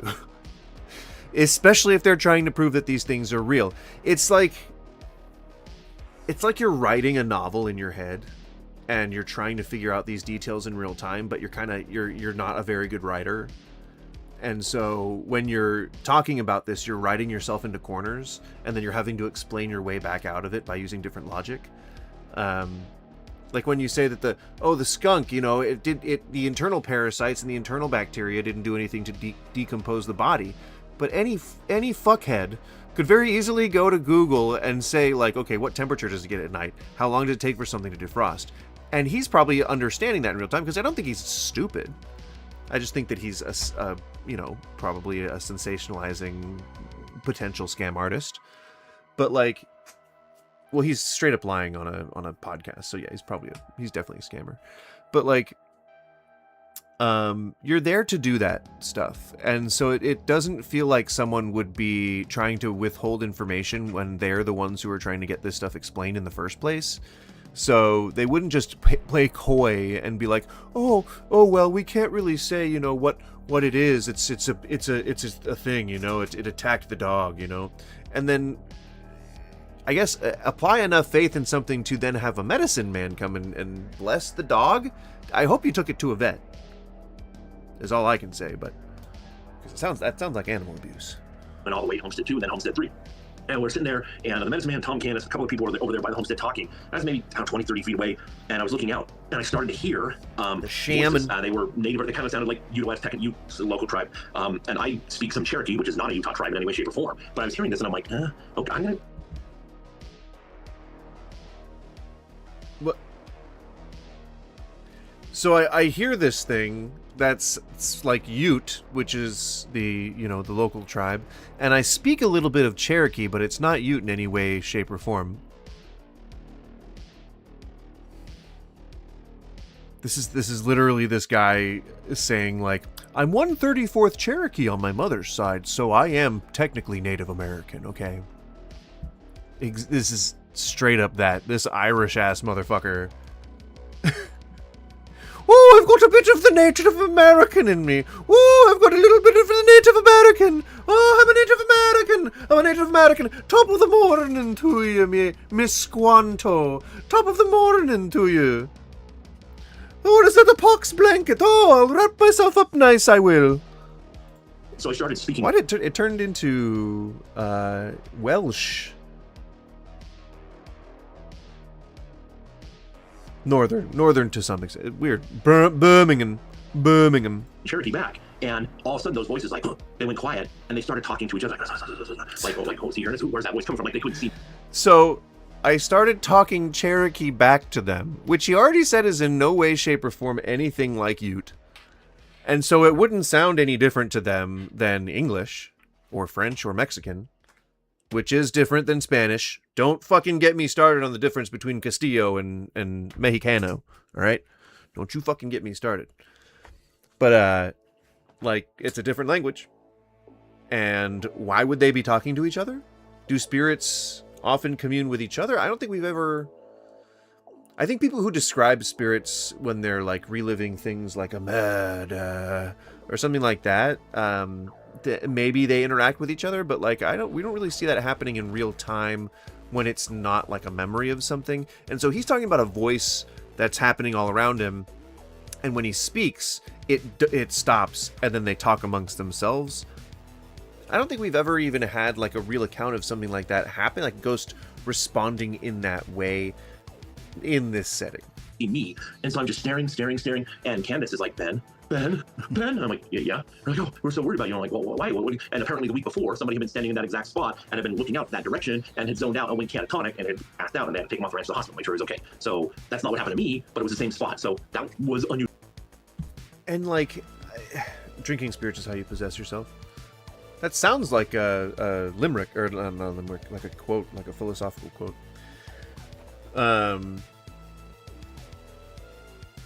It would be more convincing if every spirit ever encountered spoke Spanish. Or their respective languages, or were anything other than just, like, I don't know, the same fucking tropes. It's always, like, someone from some, like, the same era, like a Victorian era. What's up with that? Why aren't there any ghosts from, like, the 80s or 70s, you know? Like a hippie ghost. What's up with that? Why are there no caveman ghosts? They should be, like, abundant, you know? Oh, because they didn't have Jesus.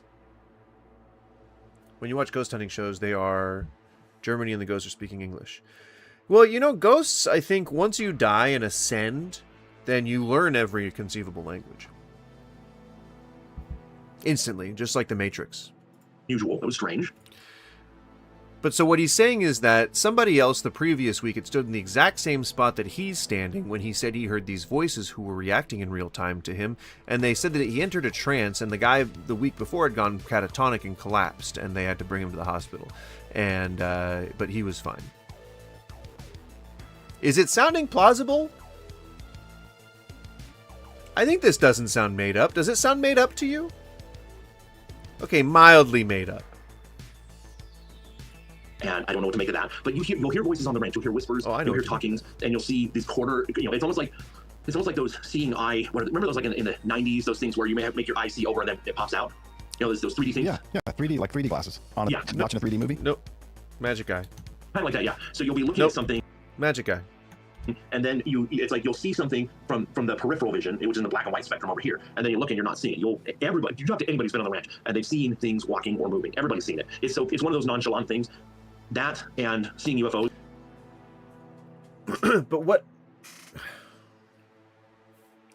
But what is keeping this from being the next breaking story? If there's so much of this that we just take as an intrinsic thing to the property itself, oh well, everyone hears voices. Oh, everyone sees shit out of the corner of their eyes. It seems like the reason y'all are fucking there is to determine why, and to determine whether or not this is something that we can reproduce and test and study. And yet, we're either A, just hearing about these things, or B, hearing about things that we can't substantiate, because y'all didn't fucking decide to study any of it. Like, you experienced it, you went there for a fucking vacation, and you didn't come back with any kind of testable results. Even though you can describe pretty accurately, with some pretty good sense of recollection, how these things happen. Almost as if you're doing a book tour as a result. Almost as if you're trying to get onto fucking further television shows as a result. Almost as if you're, like, fucking sensationalizing and scamming yourself.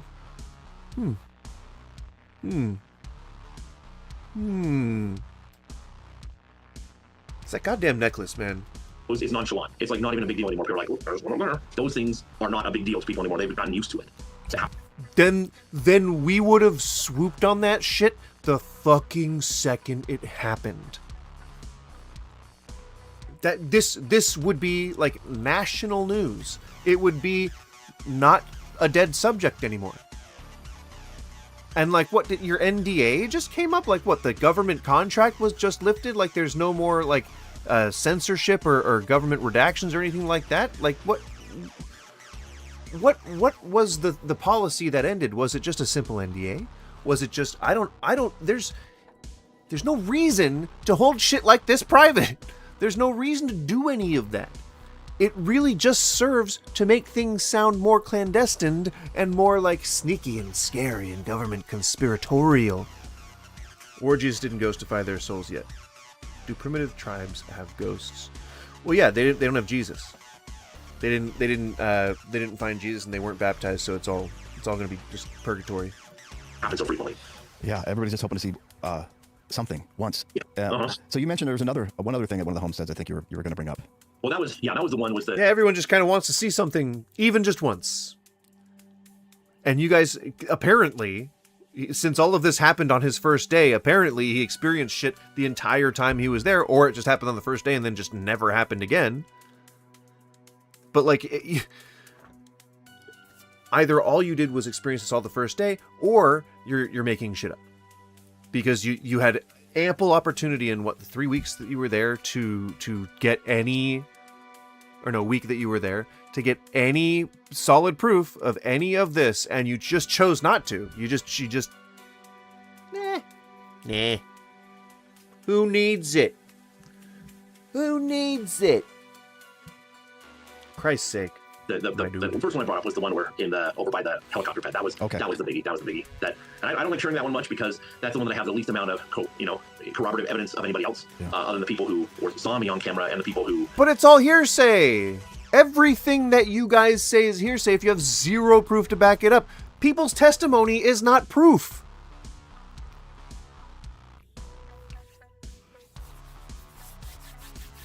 Like.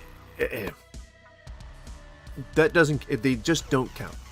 Just because you're saying something happened doesn't mean it's true. Saw my reaction when I came in and explained it, but that it seems strange, but that's something that happened. So, and what I try to put in perspective is the fact that after talking to a number of you guys, is that there's a year-round effort at the ranch. There's a lot of collaboration, and when it's time to film, and whether you have a crew of the drillers, you have the camera crew, you have your own crew, that what we see is an hour show. What you see is like us minute by minute, day by day, hour by hour, week by week. And when you say stuff like that, I would love to be a fly on the wall, like on, lunch break. Like, yeah, I saw what's your count today? I saw 2 shadow beings and I did see a craft today. What did you see? Well, I lifted up the well and I got burnt by radiation. Yeah, gosh, if only there was just some video proof of any of that over the year-around operation that they conduct. At a place that's constantly got cameras running. If only there was some evidence of it in all those hours of footage that maybe is being, I don't know, covered up. Must change.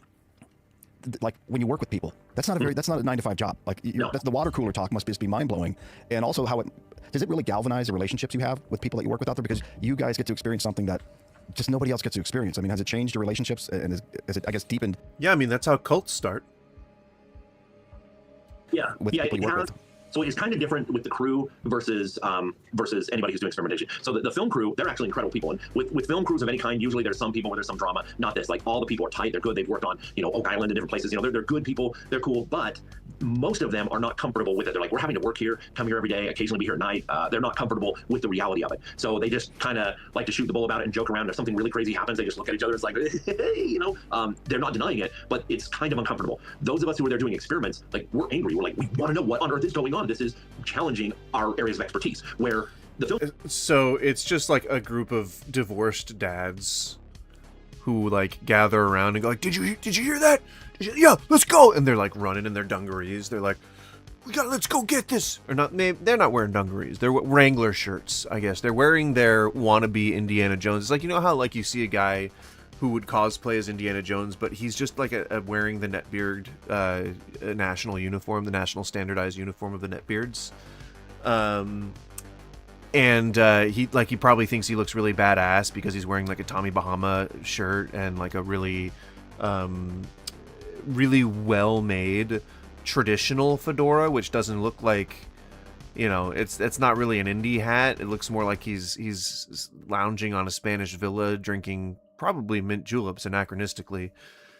But you catch my drift, you know.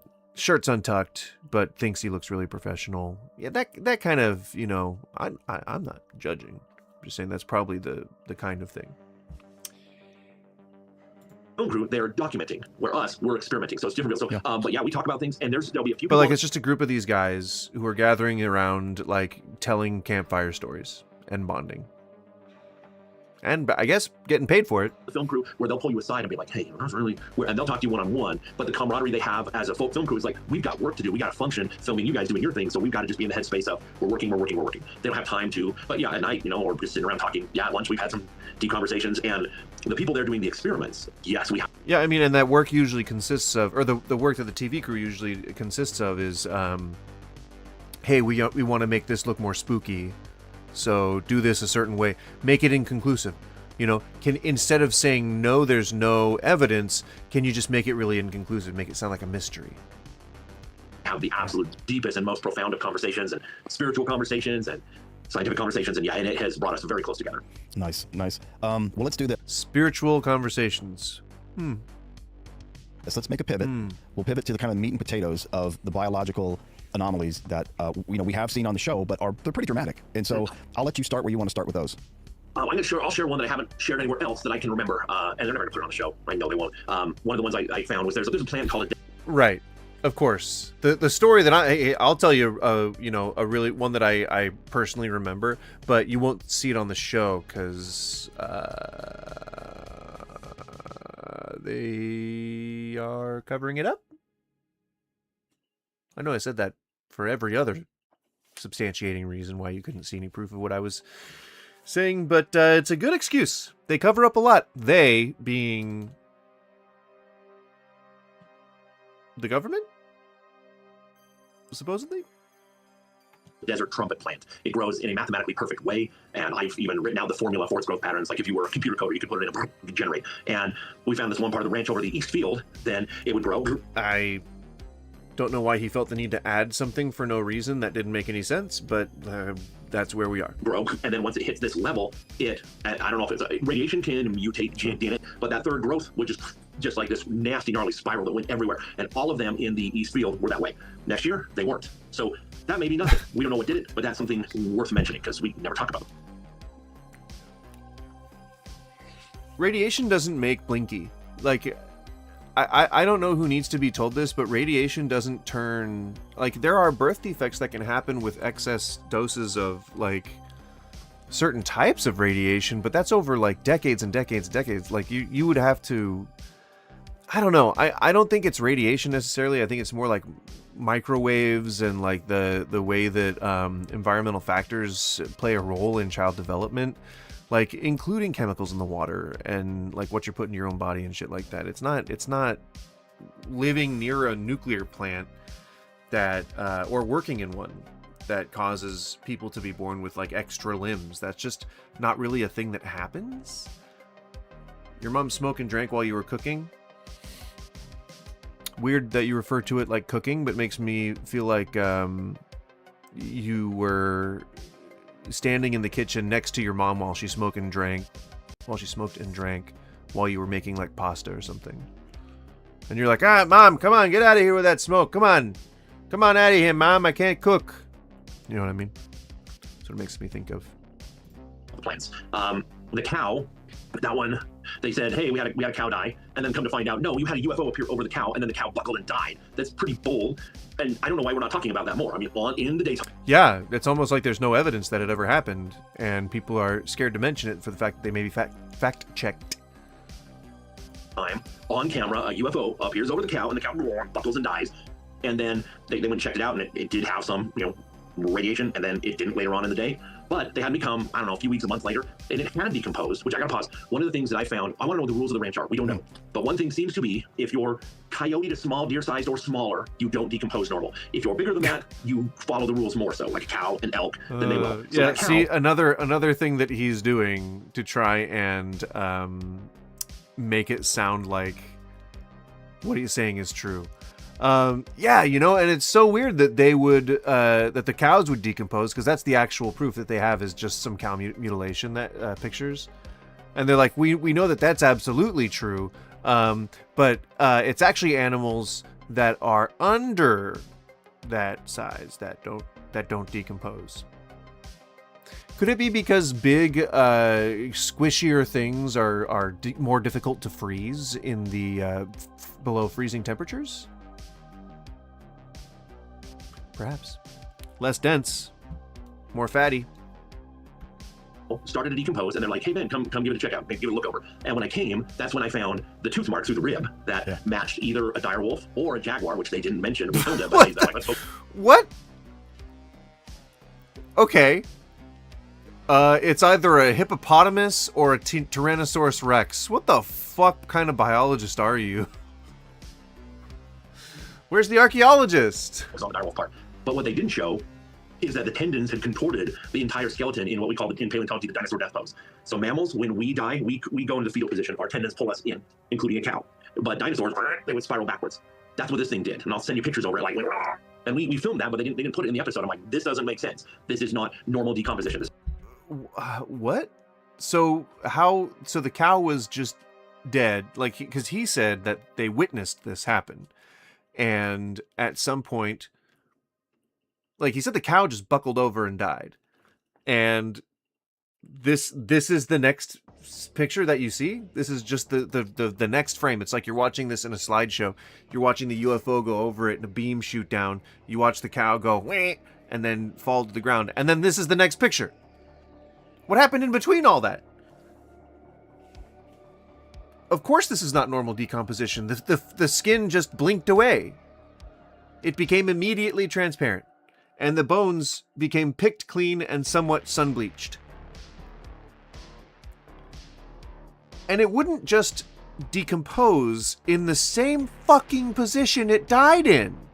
You goddamn knobhead.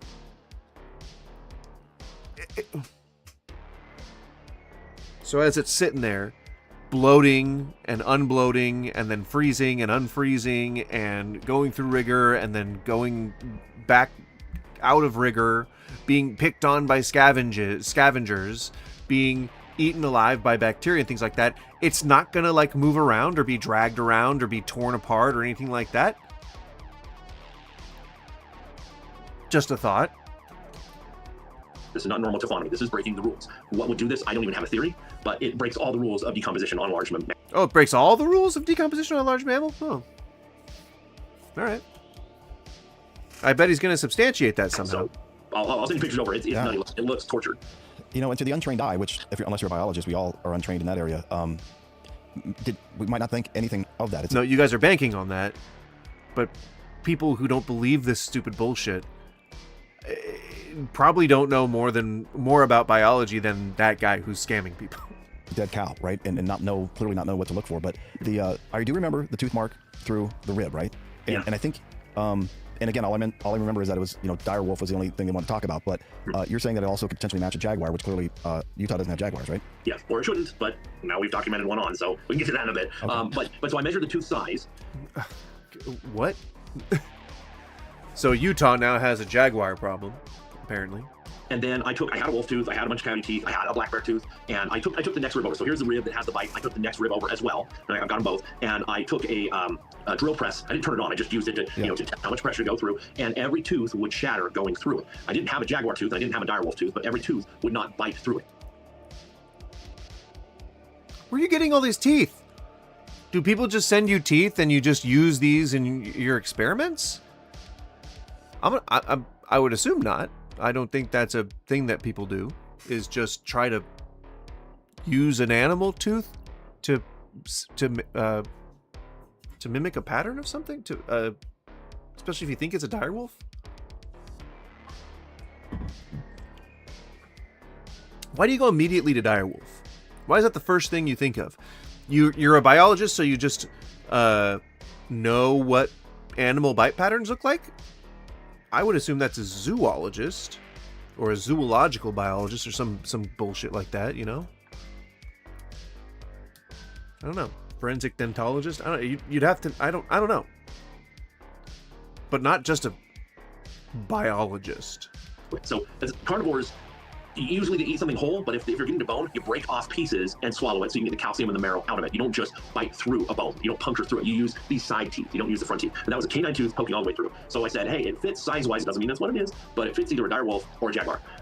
And they weren't excited about the jaguar part. And it's like, well, we had jaguars here during the ice. It fits either a gorilla or a blue whale.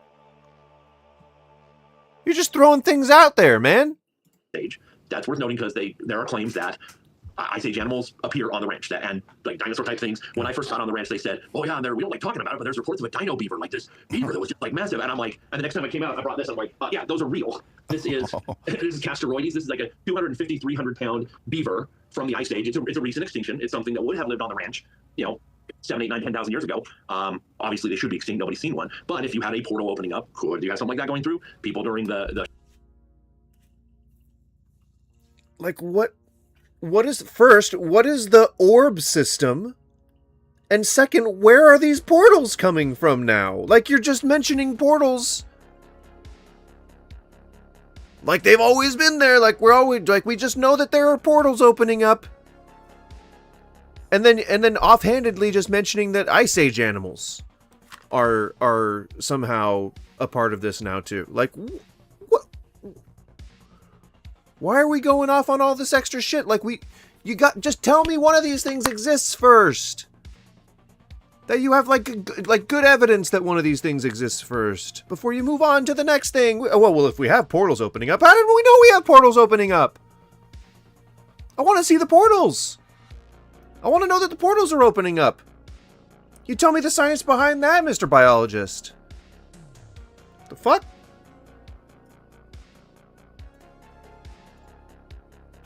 the Shermans, the Bigelow era saw something like that, that's what they would describe it as, a dino beaver. Big old huge nasty teeth.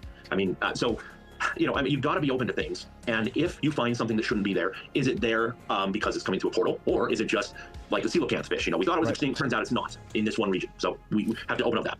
Right, and then also when you're saying that, no, different things. This area has been very well observed and studied and mapped. We know a lot about the Utah Basin. We know a lot about the Valley of the Headless Men. We know a lot about that stuff. What we don't know about is the deep, dark corners of the fucking ocean. Can you see through the air? Yes. it kind of harkens back to Pete Kelsey and I were talking Mr. about Biologist? right? Like, I'm not a Travis in meteorologist. the portal, right? I Like wouldn't know. if you're watching the show and you see him diagramming and the testing and even the imagery that's being created, it looks like a portal. And then you talk about Pete talking about the anomalous GPS and other technology that is picking up this anomalous behavior, and he kind of lends him to believe that time maybe can behave different in areas at the ranch, and you put time, manipulation, and portal together, and maybe you get dino beaver and direwolf, right? Yeah, right. Yeah. Well, and when I found on the ranch, all the scientists are starting to use religious terms. All the religious folk are starting to use scientific terms because none of us have the vocabulary. So we're using like, well, this kind of fits it. Portal. We all picture Rick and Morty, right? Portal opens up, you go through to another site. That is a visual that we understand, but just because we view it that way doesn't mean how it works. You could have portals that cross over in all different directions and materialize in different ways, and we just picture a circle opens up and something comes through. And apparently they filmed one during the Bigelow era. I don't know anybody we've had witnesses who shared that, but I don't think that footage is public anywhere, that a portal opened up this way and something came through and went out on the ranch. I have seen what could be called a portal. I've got a witness too.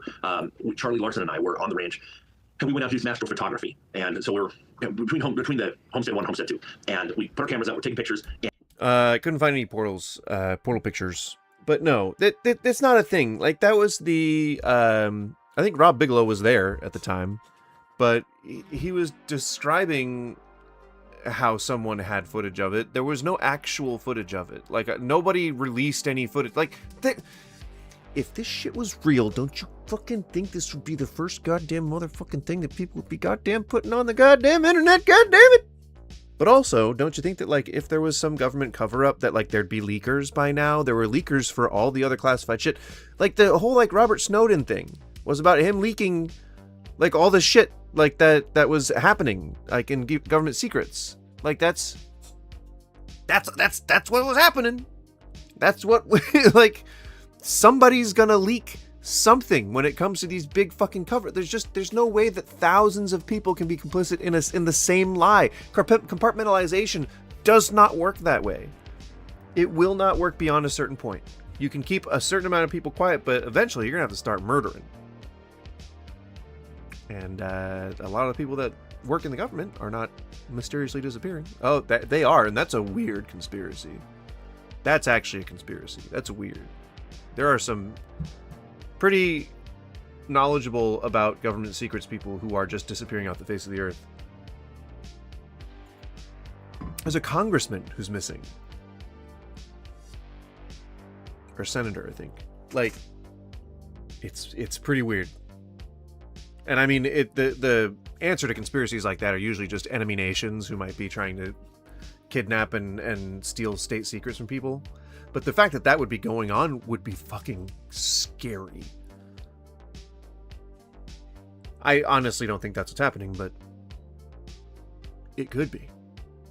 It could be. And also, and I said, Charlie, sometimes this ranch seems spooky and scary, and sometimes it just feels totally normal. Like there's just, like a normal ranch. And he's like, yeah, like right now, it just seems totally normal. And then as soon as we both said that, we heard a sound. It's like a cross between shooting a 22 bullet across the desert, and maybe the sound of if you're on a frozen lake and it's breaking, that was a combination of those sounds. And we look over, and about 8 feet high, about 20, 30 feet away, we see an expansion ring coming out. And it was not generating light, but the front edge of it was pushing so fast that it was compressing the water vapor. So you had like a white ring coming out, and you could see, and then in the center it was a little wobbly, a little like a shimmer, like kind of like on water, as it was coming out. And we're like, and we didn't see it open, but we heard the sound. We both looked over, and it was already maybe 10 feet open, and went out. And we're like, let's get back. So we're heading back, and the ranch house and the command center right next to each other. The command center. Yeah, it's so strange that neither of you had a camera in 2016 on a film set. So strange that nobody had a camera during this.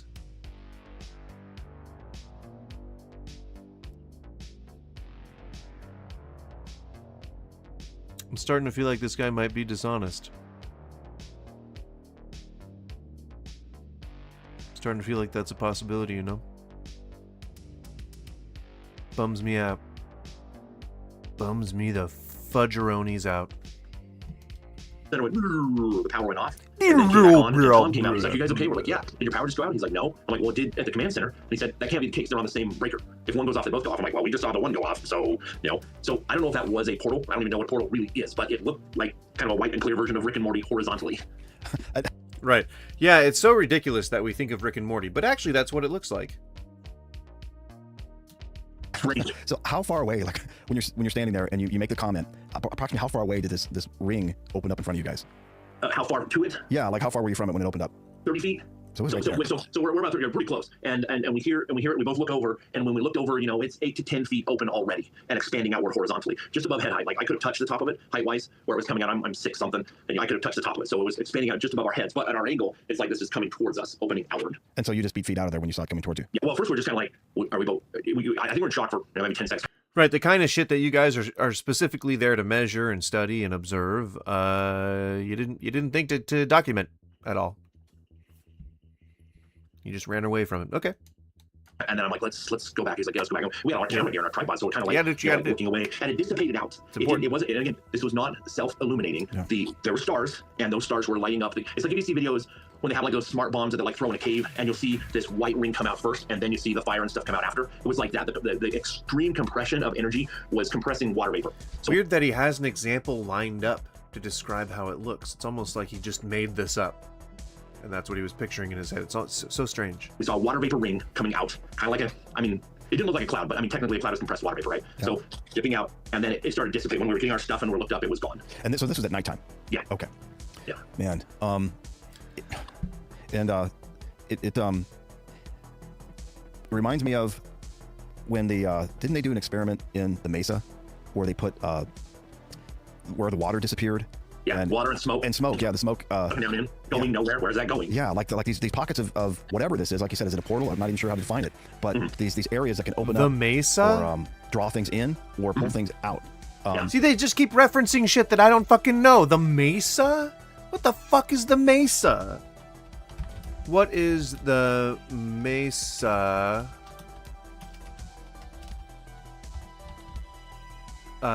Government testing facility. I'm assuming it's a government testing facility.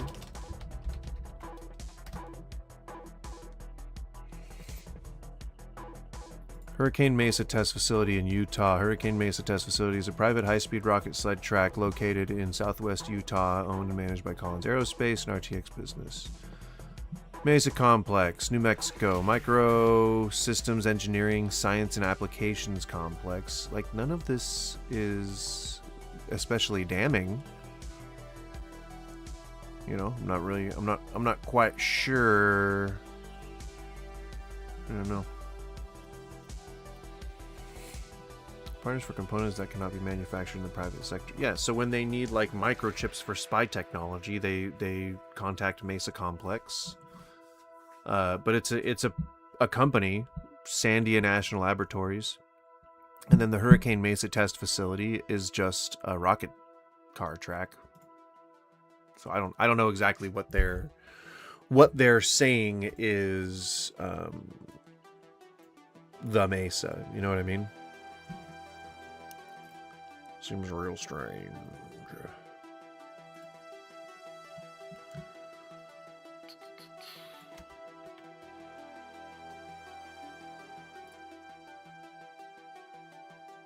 And so, well, and on that, if you go on Google Earth, yeah, and you can't get the best views, but backtrack, and you can see this on the show too if you watch. Anytime you see the Mesa is sinking in on that spot, right where they're checking stuff out, right near the triangle. It is sinking in on itself.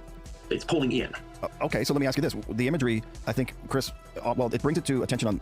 What the fuck is that supposed to be?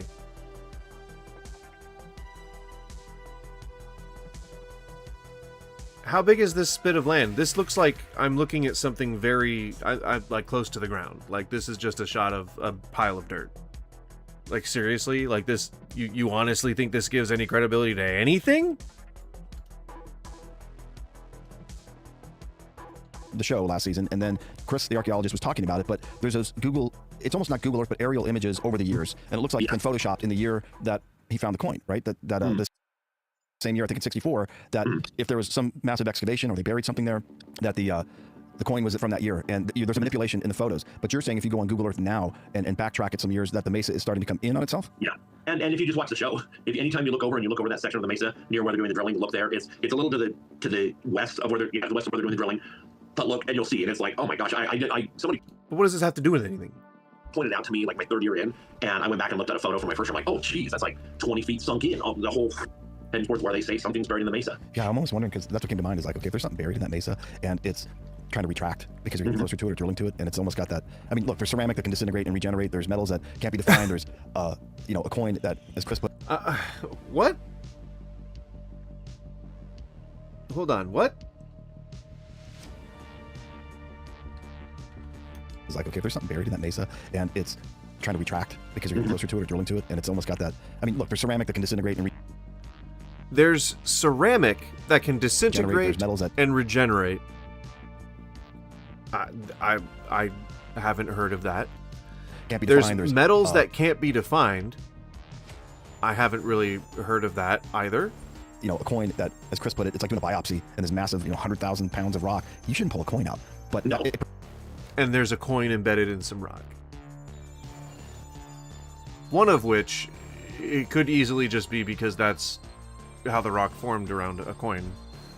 Like it tumbled and picked up sediment and maybe got buried in a river and got covered in like silt and dirt, and eventually it all accumulated, accumulated and dried, and eventually that coin would be a rock. It would then get, buried and compressed and into larger rocks, and there you go. Easy peasy explanation squeezy.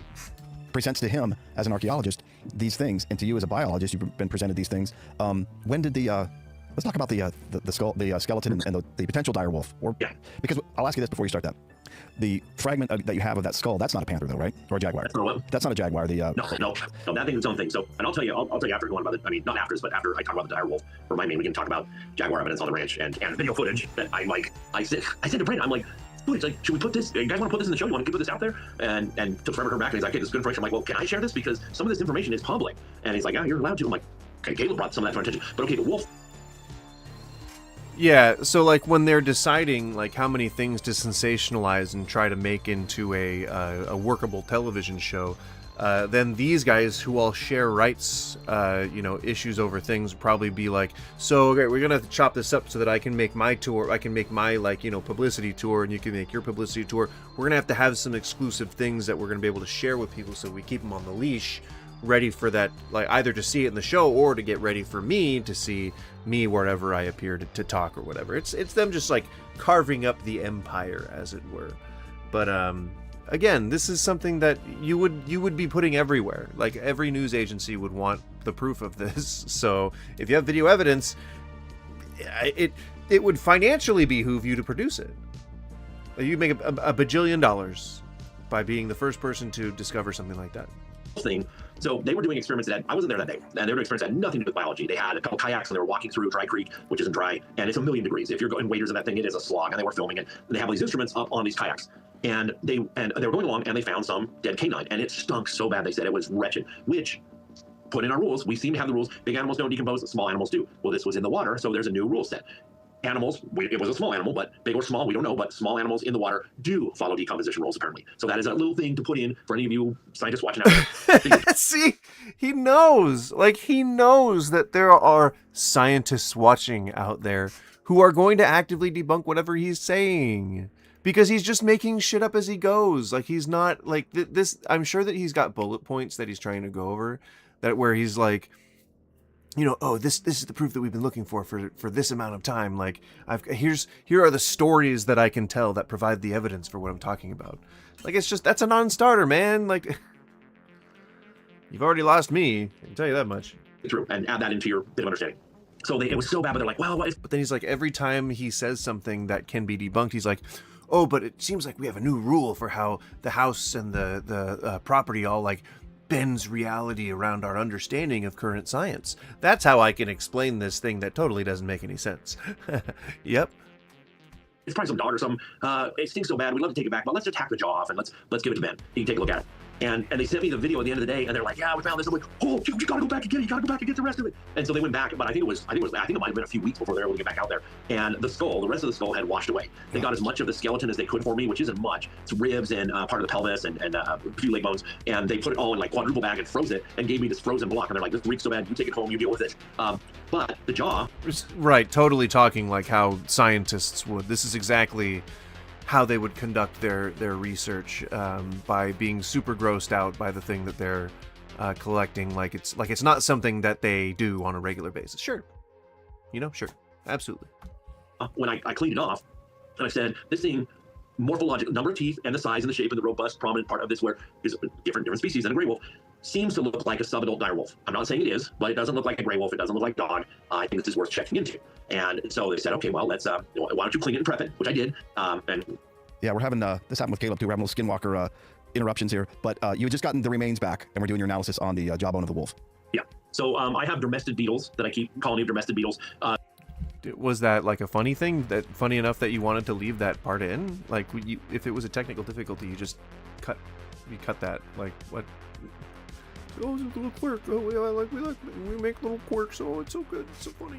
To properly prepare a specimen. So you don't need to do that. Off or clean off or tear off any flesh that's still there with gloves, and then you let it dry out, air dry, and then you let domestic beetles eat it clean. They do an amazing job. It looks really clean, really nice. So I did that, and I had this jaw.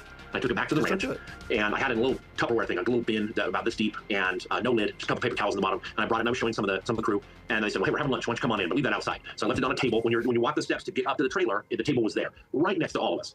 In there maybe 12 minutes, I eat, and I came back out, and the jaw has lacerations cut into it all around it. It was exactly where I left it. The jaw itself was in the same position, but it had these lacerations all through the bone itself. Now, some people said, well, maybe it was a rodent. Okay, if it was, then why isn't it all flipped over in a different position? But if it was teeth marks, rodents have double teeth, so you'd have these two, and it's not that way. They're just slashed all the way around it. I'm like, well, that's kind of ominous. What, in 12 minutes out here, what people were going in and out past it, and it has all these lacerations. But we said, well, hey, let's do a test on the teeth. We probably have some good DNA in the teeth.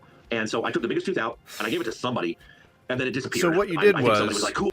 You really wanted to try and sell this story, so you got whatever dire wolf jaw you could, and you're like, shit, I don't know, it's got all these like cuts on it. I guess we could just make that part of the story, right?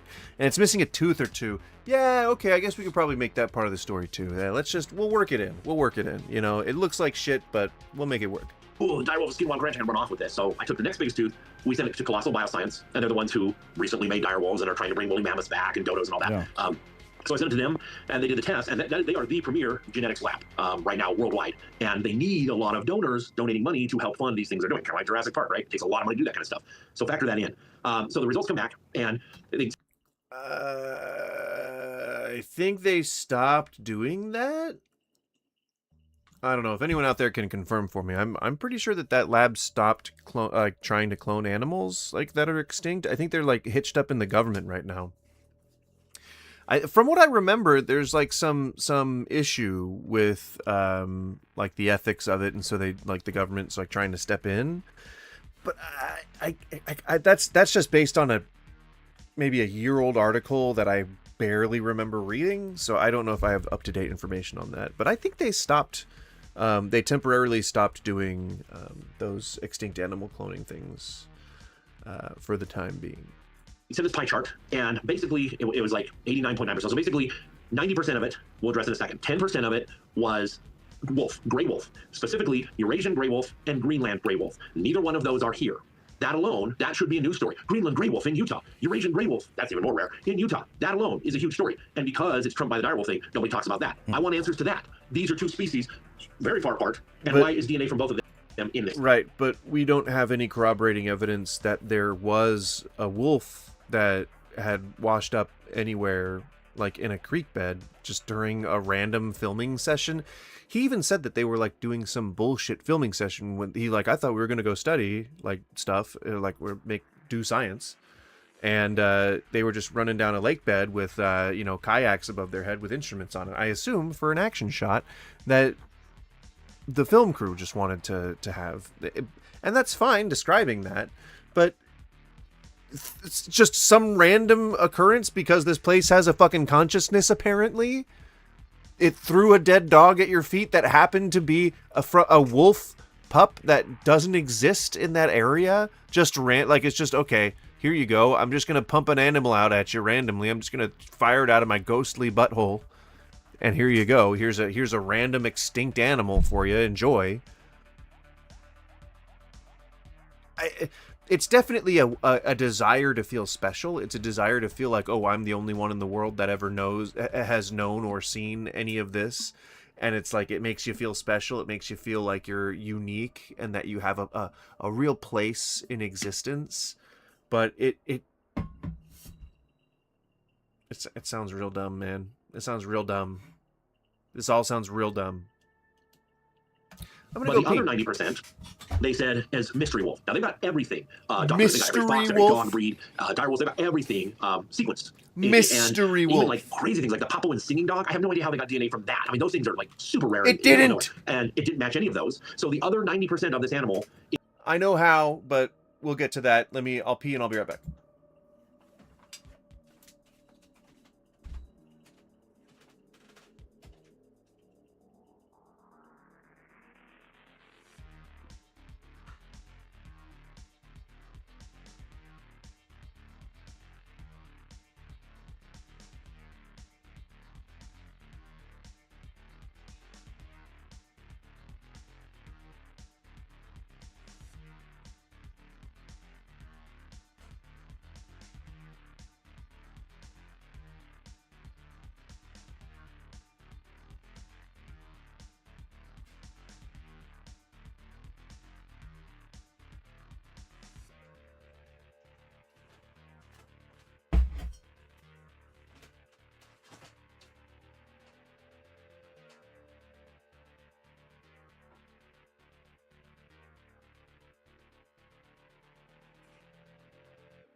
yeah, hey, yeah, yeah, yeah, yeah, yeah, la la la la, hey, yeah, yeah, hey, yeah, yeah.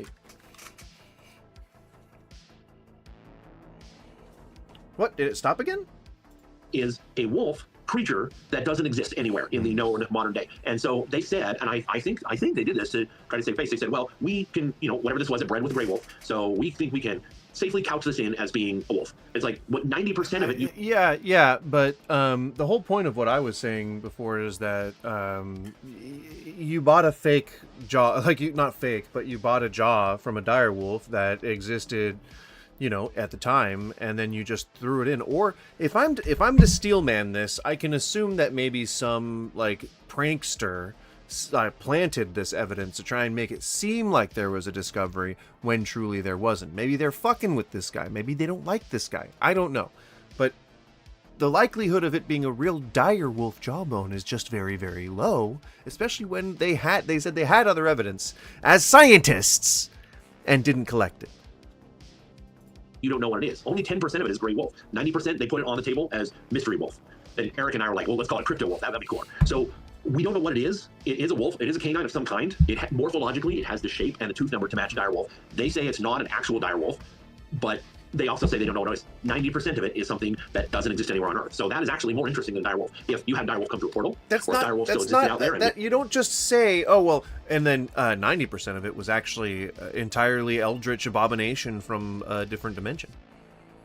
But, but that really exciting thing is the part that I can somewhat scientifically substantiate. Now, that's what's really cool about it. Don't check up on that. It's a new discovery of something we thought was extinct.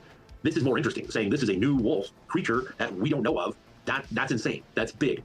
But again, it is. The Eurasian gray wolf and the Greenland gray wolf, that should be big news already. Just that alone.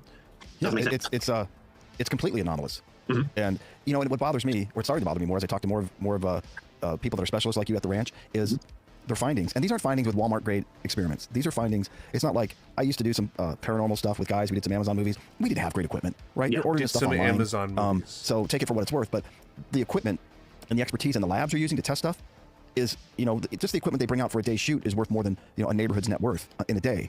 And so it's not like you think the scientific community, or in your case, the biological science community, would take notice. And I wanted to ask you that. Do you get inquiries from peers about your findings? I do. The nice thing, I think I have kind of some immunity that a lot of the other experts on the ranch don't, because I bounce from field to field to field, because I have ADHD. I want to work over here. I'm going to be passionate about this. And I'm going to learn everything I can and work in this field. And so I don't care about my reputation. You want to besmirch me or say, you're foolish to say such a thing? Fine. I don't care. I want truth. I want to know the real answers. How does this universe work? What's really going on the ranch? I want to know. I don't care about my reputation. I don't care about that. I mean, and I'm good. You said he jumps from field to field? He didn't say that he jumps from discipline to discipline or specialization to specialization. He's supposed to be a biologist. So does that mean that you're going from biology to forensic biology, or you're going from biology to genetic biology, or you're going into archaeological studies of biology, stuff like that? Or, what is it? Or is it more I have a degree in gym studies, but I'm also a nutritionalist, and I'm also a biologist. It's something like that, and I also make cheese. Is that the reputation, the credentials that we're talking about, or because that's going to tell me how much to believe you. A good person. I don't care about my reputation. You know what I mean? Yeah. I don't care about it in academia. I couldn't care less. I want to know truth. That's what matters most to me. So I do get a lot of people, and people bring up incredible ideas for experiments, and they'll challenge some of my thoughts. I don't come up with a set hypothesis, but I want to know what the rules are. And I'll put it out there. Here's kind of what it looks like. And somebody will say, well, you're not thinking about this. What about this? I'm like, that is a very good point I hadn't thought about. Okay, I'm going to recalibrate my understanding. Being wrong is good in science, because then that means you get to come back in and you're just going to fine tune until you're right, until you find out what truth is. It doesn't matter who is right. It matters what. That isn't really what happens with science. We kind of always assume that we don't know the specific 100% solid answer to something. And science is kind of one of those things where it's supposed to be going on all the time. We're not going to definitively figure anything out within a 0% margin. That's just not how things in the world work. There's always some non-zero chance that you could fall through the floor today because I don't know, some part of reality malfunctions. There's a non-zero chance that, you know, a portal could open up and like we could step into a different dimension. Like there's just a non-zero chance. Like it's like sure that number can grow with our understanding of whatever it is we're trying to understand, but there's no absolute facts. That's why like flat earthers get all mad when people present things as theories.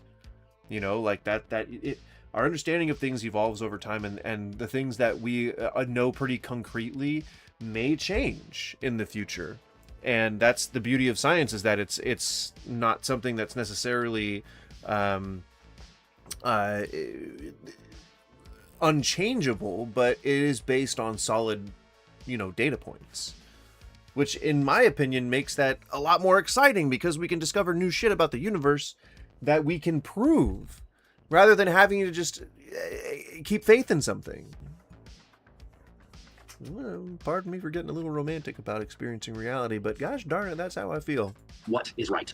And so it's, yeah, a lot of people do reach out and share some incredible ideas. A lot of times we'll have done the experiments they suggest, and I'm like, it's just not on the show, but we've done it. It just didn't make for good TV. Sure. So, no, I get, and that's a challenge. I understand that. So from the biology standpoint, you had the bunny at the gate. Like, no, good sir. No, you cannot say shit like that, because a cow getting zapped by a UFO, that should have been in the show. Any supernatural phenomena should have been in the show. All the shit that you said that happened to you that you didn't fucking record, and then all the shit that you said that you did record that they cut out of the show, should have been in the show. What the fuck do you think makes good television? What the ever-living fuck do you think makes decent television that people want to tune into every week? It's the fucking reveals. It's the proof that all that shit's real. That's what makes people want to fucking tune in. The suspense is one aspect of it, sure.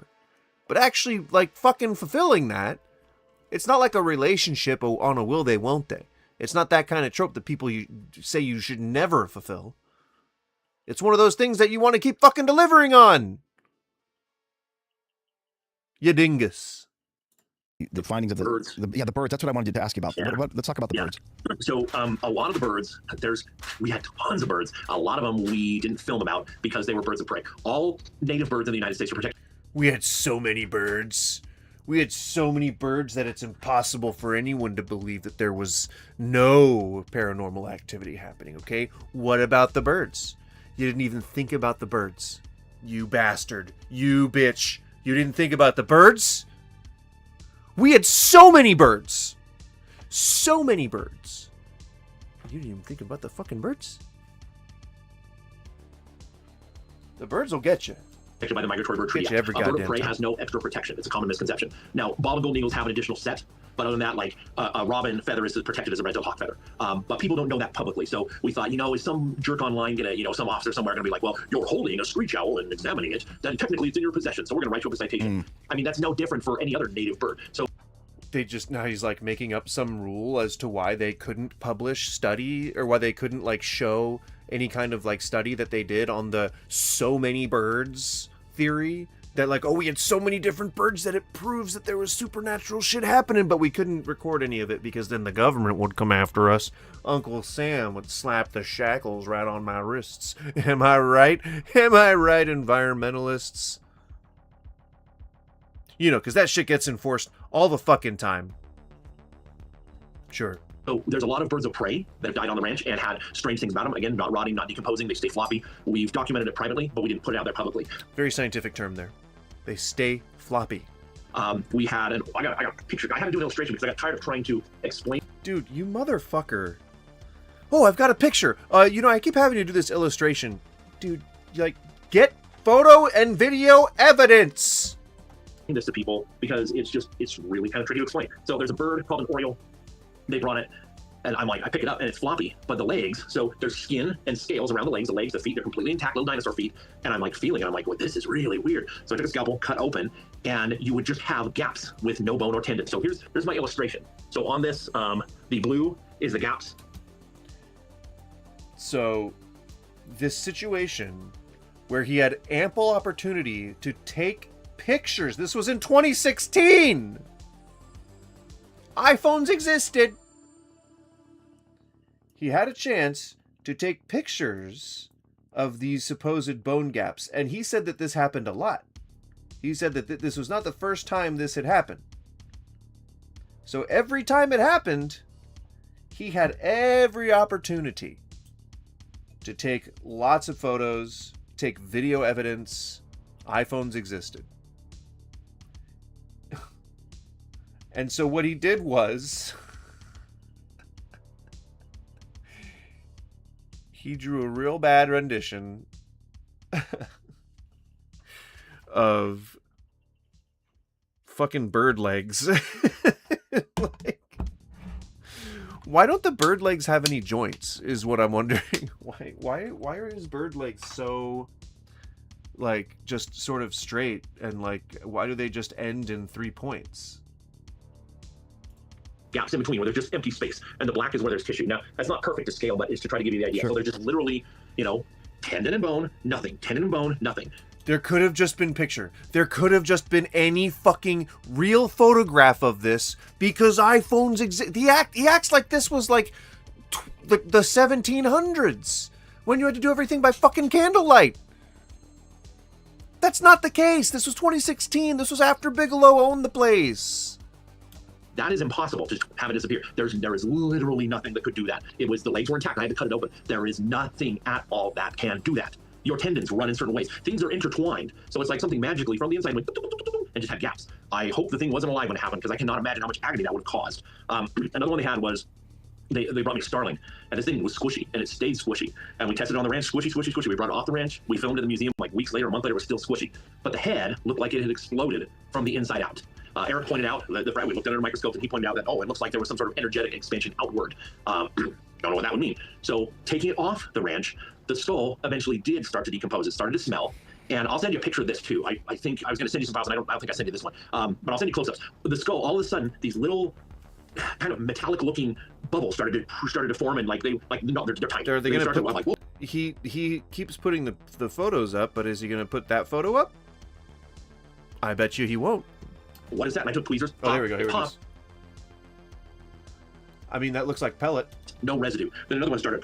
I'm like, what? Pop. And these kept happening. And I'm like, I got to get a sample. And I was trying to get a sample. No luck. And so I got to get some pictures because nobody's going to believe me. So I got 2 or 3 photos of this. So this is when it did start to decompose off the ranch. And yeah, I got photos of it zoomed in. And that is birdshot. That is a pellet. That is the photo of a pellet. Like, I don't doubt that that's a dead animal that he has a cross section thereof, but that's a pellet. And it looks like it was chipped by the saw or the knife that he was using to cut the bird in half.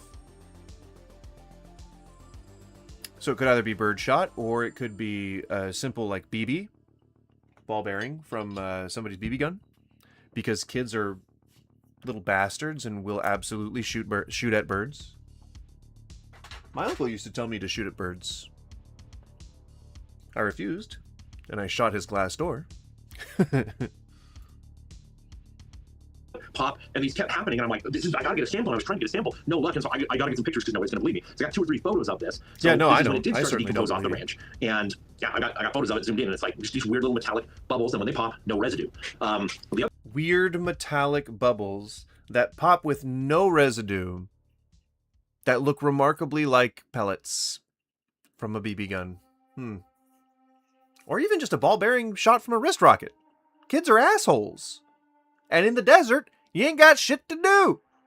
So my guess is perhaps one of those hippie people has a BB gun. Maybe one of the staff has a BB gun. Maybe one of the staff's kids has a BB gun. Maybe somebody has a slingshot or something that can fire ball bearings. Isn't that strange? It's weird how some of these things are explained when you just actually try to explain them instead of going like, well, if it was ghosts, it must have happened this way. Well, since it was aliens, it has to have happened this way. Well, since a portal opened up and some ancient animals came out of the portal, then it has to have happened this way. You don't make the thing up and then just base everything off of that. That's stupid. That's what stupid people do. Another weird one, this one's more recent. I think this was last year. we filmed about this, but I don't think it's made it on the show. So I came in, and Right, the producer right, came right. out and we're saying hi, and all we looked Do down you and not like, see there's how- these two dead quail. Do you not see how incredibly stupid it sounds when you keep saying that these things didn't make it onto the show? The next thing, and I don't think this made it onto the show, but it was this thing that's totally outrageous that should have been on the show. What are you doing? Like, what are you trying to do with that? What are you trying to do when you do that? It's stupid. You know, like, that's dumb. Anywho, if this is your first time joining the stream, welcome. Thank you very much. I appreciate it. We're trying to grow a community, so if you could please like the stream at the very least. But if you like the content, subscribe. I would appreciate it. I know that a lot of people say that, and it's kind of like just what people hear at this point, and people like kind of move on. But you know, I've been trying to build a community, and people kind of think like, oh, you know, you're doing okay work, but the next person's gonna get you. And if the next person gets me, then that's cool, but that often doesn't happen. So I do depend on your support. And if you like the stuff, then, or if you just like my mug, not an actual, like, not like a coffee mug, but my the word for face that people sometimes use. If you like that, then please feel free to share and like the stream and all that kind of stuff. And we do this most days, Monday through Thursday. Also, if it is your first time joining, then you probably don't know this, but I do engage in the smoking of the cannabis. So I'm going to turn the face cam off here in a second, but I will be back. I'm going to go ahead and let it play. But if you also smoketh of the cannabis, then please feel free to join me. Out of the sky, just laying there in the parking lot. And both of them, as a male and female, both of them had their upper mandible bashed in. So, a bird beak. No, this is a condor. So it's big, but okay. So a bird beak opens and closes, right? The beak itself is connected to the skull. It's keratin that grows over. Hold on. You're going too fast for me. You say that a bird beak opens and closes? This is some breaking through shit. This is some sensational shit we need the public to know. All right, I'm caught up. But the skull, it's attached. It's keratin attached to bone. Okay. Well, both of these quail, this upper part was bashed in, but the lower part was still there. So it's like, here's the beak. Both of them were like, "Nyeh." Male and female, both. Lower mandible still sticking out, upper mandible bashed in. They were both laying there, floppy flop, just fine. And we're like, well. Yeah, I mean, I think that's a pretty common, a common thing. I don't remember. I know that there was like a phenomenon that causes that. Like, the same thing happens in like chickens. I think it's called like beak, short beak disease or something like that. But that is a known phenomenon. It's not just like, because the ranch is somehow conscious. It's not that it decided to make this bird have a short beak and stay floppy when dead.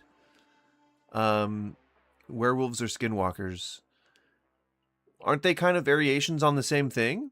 Isn't that kind of like the... But we don't know which would conceivably be real. So I think that you'd have to first establish which is more scientifically plausible. And I think werewolves, like the idea of lycanthropy, would be more plausible just in general. All right, I'm going in 3, 2, 1, please. Have a cheers and smoke if you got them. All right, give me 1 second.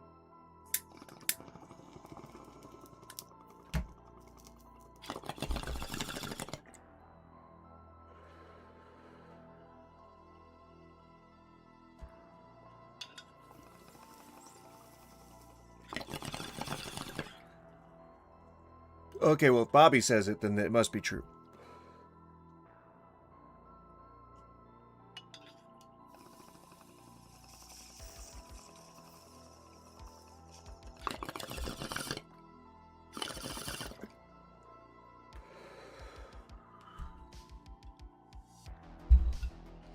But in terms of a non-Kripke-verse canon, one I think is based on a disease, the other is like a ritual, you know?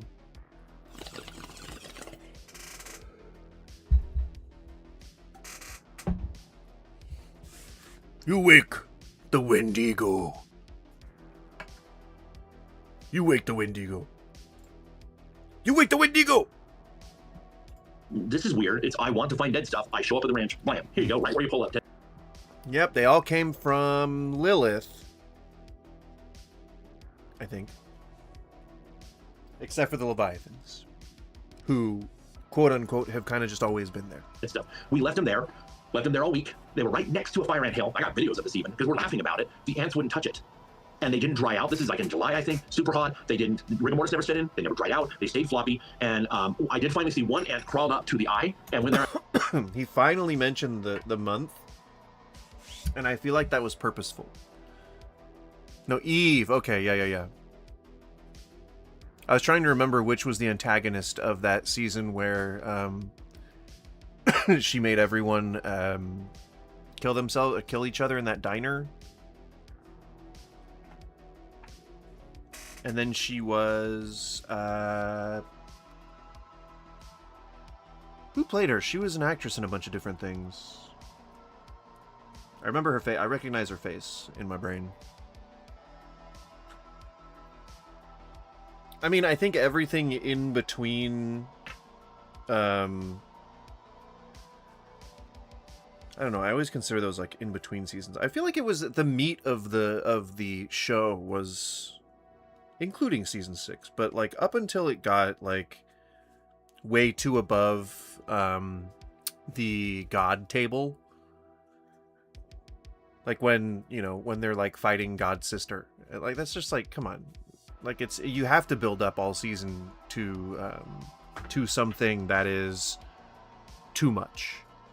The power scaling is just it's off the wall.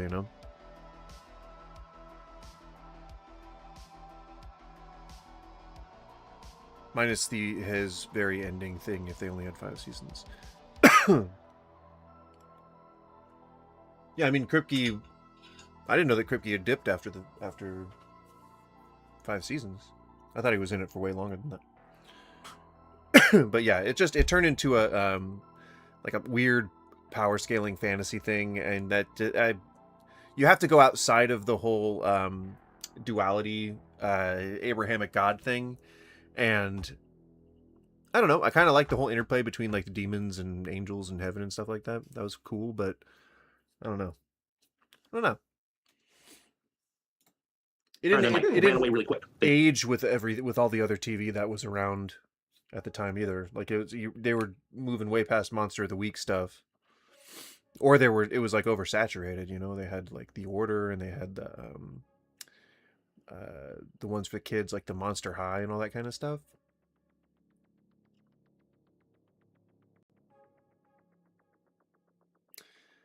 Oh dear. Is this like an AI, Rusty? What's happening here?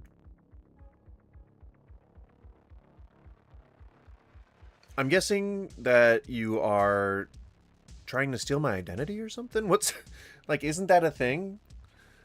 Where you're like trying to get streamers to say specific words so that you can like develop voice maps or something. Isn't that a thing? I think that's a thing somewhere in scamming. His original plan was to have Sam go into the pit with Michael and Lucifer, and that'd be the end of the show, and they'd have one scene a couple years later where Dean had a daughter named Samantha on the very last thing. Oh yeah, okay. I do remember that.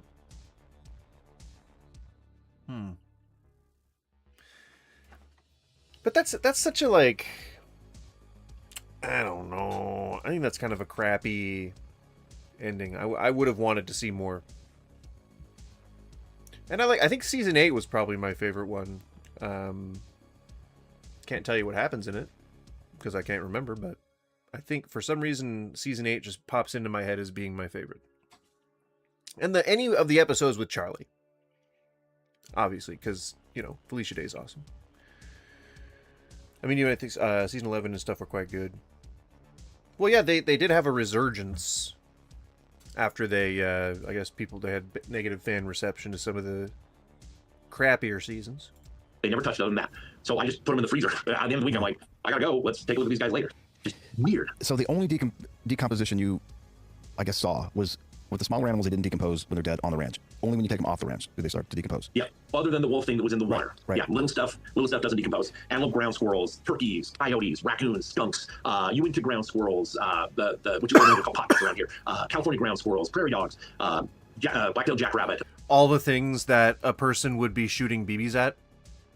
So are you sure that... Because he just described... Like, this whole time, he's been describing things like the sound of a bullet cracking overhead, like the little wing of like a 22 rimfire. But it could easily have been, if it's 22 rimfire, like it could just have been a BB, you know, like if a high power enough gun, air rifle could potentially make an air crack like that. And then you find this fucking bird that has these little metal orbs in it that, according to you, pop and leave no residue. But the only thing that we see in the picture is something that looks strangely like a pellet from a fucking pellet gun that's been shot into a goddamn quail. And then, not to mention the fact that you keep finding dead small animals around the place that looks like they've been freshly killed. And you know that rigor mortis doesn't last for fucking ever, right? Like, it is entirely possible that someone was just shooting a BB gun at small animals and leaving them just around the not even purposefully leaving them around the property, just like shooting them in the air or shooting them where they lie or whatever. And yeah, that's monstrous, and like it's a shitty way to pass the time, just killing innocent animals, but like that, it can easily be that kind of thing. And that little fucking thing was a goddamn bird shot. It was like a little fucking pellet thing. He's describing somebody hunting for pheasants or something.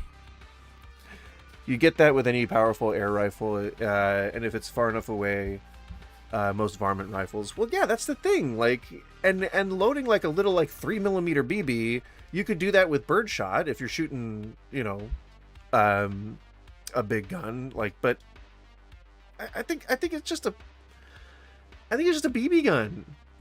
To be quite honest, TBQH. And it's either someone's kid or it's somebody who maybe wants there to seem like there's supernatural phenomena. It's like, oh, we can't discover why all these small animals keep dying around the property. Motherfucker, just put those two things together. Oh, we keep hearing this thing that sounds like gunfire. Use your brain. You're a goddamn scientist. Contail rabbit, all of them. Just sitting there. So you found all of those. Everything you listed, you find dead on the ranch and it doesn't decompose on the ranch. But again, this is all assuming that this person is saying all these things in good faith, but they're not. Like, obviously, they're trying to like sell, you know, whatever, sell tickets to their next TED talk, sell whatever like books they're writing, you know. That's all that stuff. God damn it! Why can't Bigfoot be real instead of people making him up to make money? Damn it! Eyes, ravens, red-tailed hawk, great horned owl, one Swainson, first year Swainson's hawk, and they floppy. They stay floppy. They never stink. Nothing ever gets them. And you think science would be like, this is one of the biggest stories ever. Like, let's convene on this spot and get you and walk us through it all, but they don't. Yeah, you know, you would think that. You would think that. It's almost like that's what would really happen.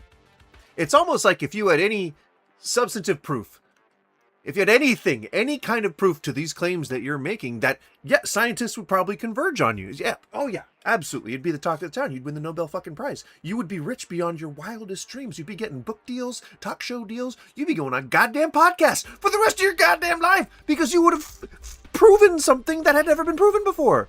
You would be a true pioneer of your science. And it would no longer be a fringe science. You'd be able to admit, yes, oh, I believe that supernatural shit happens. I have always believed. You would be the original hipster of the science world when it comes to all these paranormal things. It's so strange that instead what we choose to do is leak the information slowly, you know? I gotta wait till my NDA's up. I gotta wait till it's safe for me to share these personal stories that I have no actual proof to substantiate for some reason. But you know what? It definitely wasn't a gun, and it definitely wasn't BBs that were killing the small animals at a place where there's barely anything to do and no internet to pass the time. According to you, yourself, good sir. Oh no. Yeah, because it's kind of a taboo subject. And honestly, if you had a UFO... Don't fucking cough over the goddamn guest! That's rude! You don't cough over him. You say, hold on, I'm going to edit this part out. You say what you were going to say again. That's just decorum, okay, good sir. That's just decorum, Mr. Skinwalker Ranch podcast man. All right? You start treating your guests with some respect. What if the Skinwalkers are using guns? I think they do have opposable thumbs, so it's not outside of the realm of possibility. Do they still have the presence of mind to operate the trigger? Is the question that I have. They could tape it to their hand before they change. You know, that might alleviate that, and then it would just be simply like a reflex while they're just spraying Uzis into the air. You know, it could be a situation like that. But we've yet to see that in the wild, so I don't quite know if it's possible yet. You know, so yeah. A life without WoW leads to lying, it appears. Do you lie a lot? I played a lot of WoW, but then Blizzard took Turtle WoW away. And now you boycott it out of solidarity. UFO land on the ranch. To me, the only reason that I just don't want to get into retail again is because it's just there's too many systems that are all just really surface level and not very fun in the long term. And the thing that I really liked was raiding and just like spending my day, you know, doing like the farming and like the dailies and stuff. And I enjoyed the group activities and the PvP. And so like I didn't really enjoy when retail just kind of went and did a whole bunch of shit. You know? I like raiding. I like banging my head against a wall for 10 hours straight and just trying to figure out that one trick that's going to get the boss down. You know?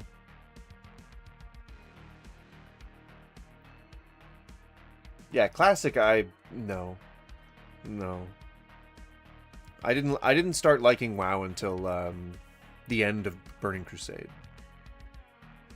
Right when Wrath of the Lich King came out, that was when I think like my bread and butter was, because I was a lifelong shaman, enhancement shaman. Go fig, am I right?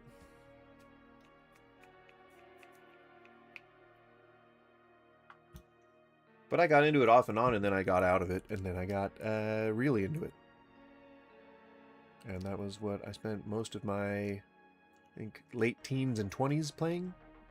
And aliens got out and said, hi, no laws of physics are broken. That's profound, but it's not insane. But to say, hey, here's an animal, it's dead, it doesn't decompose, the internal bacteria isn't eating the stomach lining, external bacteria is... See, he threw it away. He threw that line away because he was saying it like it was just something that happens every day. But if you missed it, he said that it wasn't very strange for them to like believe that an alien ship could come down out of the heavens and for aliens to climb off of it and say hi.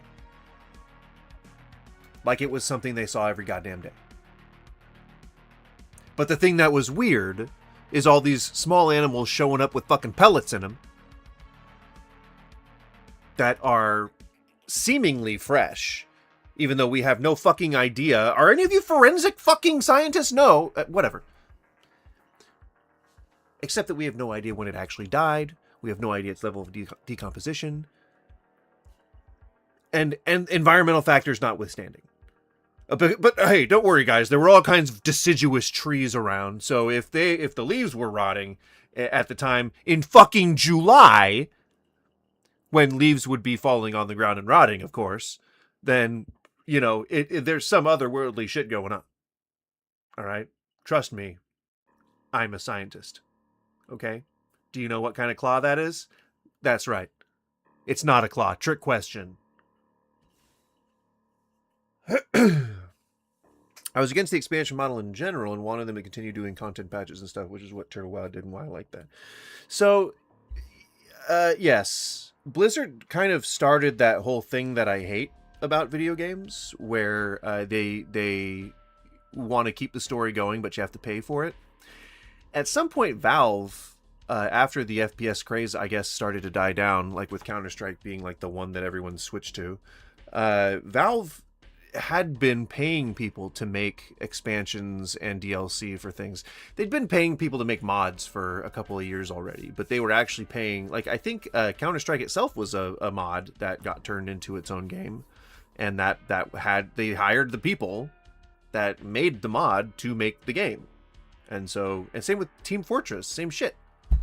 So, like, it feels to me like we were heading in a direction of more freedom and flexibility for the consumer side of things to collaborate with developers themselves. And that all was sort of a free, if anything, free market paid things that consumers would make. And when WoW started putting things like that behind paywalls, I started fucking hating them for it. Because MMOs at the time, like Anarchy Online, and I think Ultima was dying down at the time, but EverQuest 2. What was the other one? Last Archon? No. The one, I think it was a Korean MMO. But, like, they were releasing new content. They had things that they were actively developing the entire time. Instead of having teams moving on to new expansions, they were just concentrating on what they were producing. Yes, Lineage. Thank you. They had the things that basically the precursor to Black Desert Online. But they were, and pretty much any MMO that had housing in it, which is kind of cool. But and Archage, the precursor to Archage, the precursor to the other one with pirates, Atlas. But oh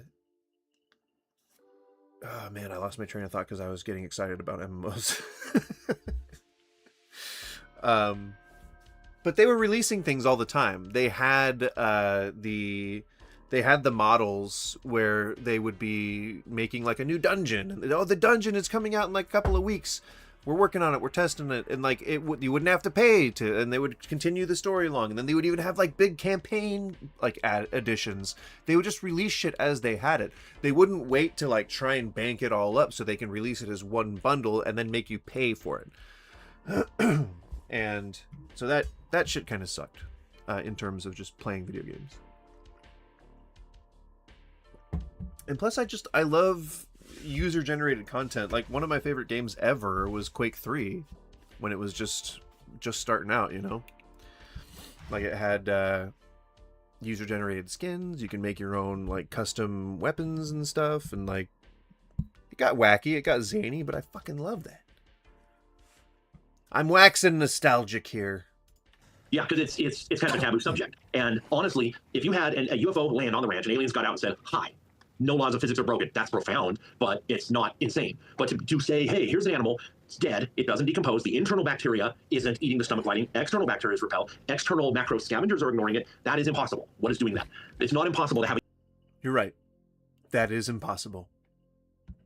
Thank you for being honest. UFO land and aliens get out. It's not impossible that there could be a Bigfoot running around out there. That's not impossible. It might be impossible. Hey, there you go. I guess Bigfoot is included in the Skinwalker Ranch equation. I did not know that.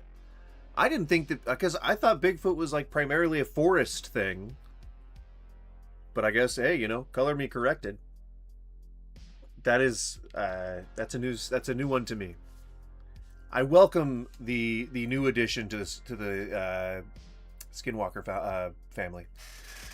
I mean, mummification happens in dry environments. No, this is what I said early on in the stream. I said I was like, right, I googled what the average temperature was at night at the time that he said he was there, and it was always freezing, and it was always like dry and arid, and I was like, microbes, they need, you know, heat, they need oxygen, and they need wetness in order to thrive, and if that's not an environment that's favorable for them, they're just not going to do it. Like, and then he shows, and like, so the whole time he was talking about how implausible this is, how animals just wouldn't, you know, putrefy, and he kept adding qualifiers to it, and he was like, you know, the internal stuff wasn't doing what it was supposed to do. And then I think he thought in his head, like, oh, but somebody could argue that it was an environmental factor. And then he was like, but neither was the external. And then when he said after that, he was like, oh, but it wasn't the, it wasn't the rotting because we noticed other things rotting around it. We noticed that there were other kills and, there was a predation going on for other things, just not this. He kept adding qualifier after qualifier after qualifier, and it's just completely implausible now. But he's now proven that it was just some person shooting things. With all the evidence he was trying to use to prove that he was right. Which is just, I think, delicious, if you will. Play! Well, might be strange, but there's no rules to say it can't be. There are rules that say this stuff can't happen, which means we don't know what the real rules are. We have mislabeled what the rules of the universe are. That's what I want to know. What are the actual playbook rules? It's funny because it was right. This is like kind of his pitch. That's like he wants you to come to him for the science now, because all the rules of the universe that we had previously believed are no longer valid. They no longer apply to us anymore. So if you want the truth, you've got to come to me. You got to come through me for that science, and you got to kiss the necklace. It was Pete Kelsey when I was talking to him, and again, he entered the ranch with eyes rolling, thinking this is all gonna be bullshit.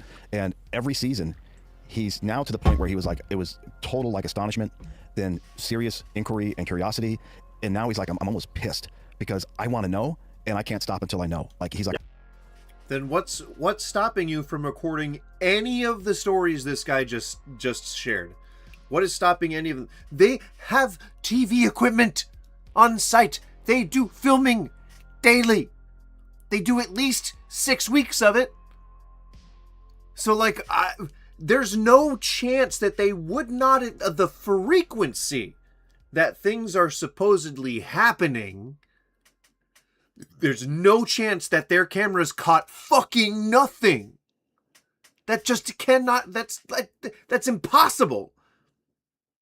With the amount of recording that was going on this property. And everything he said was like, oh, but, they're never going to add that to the show.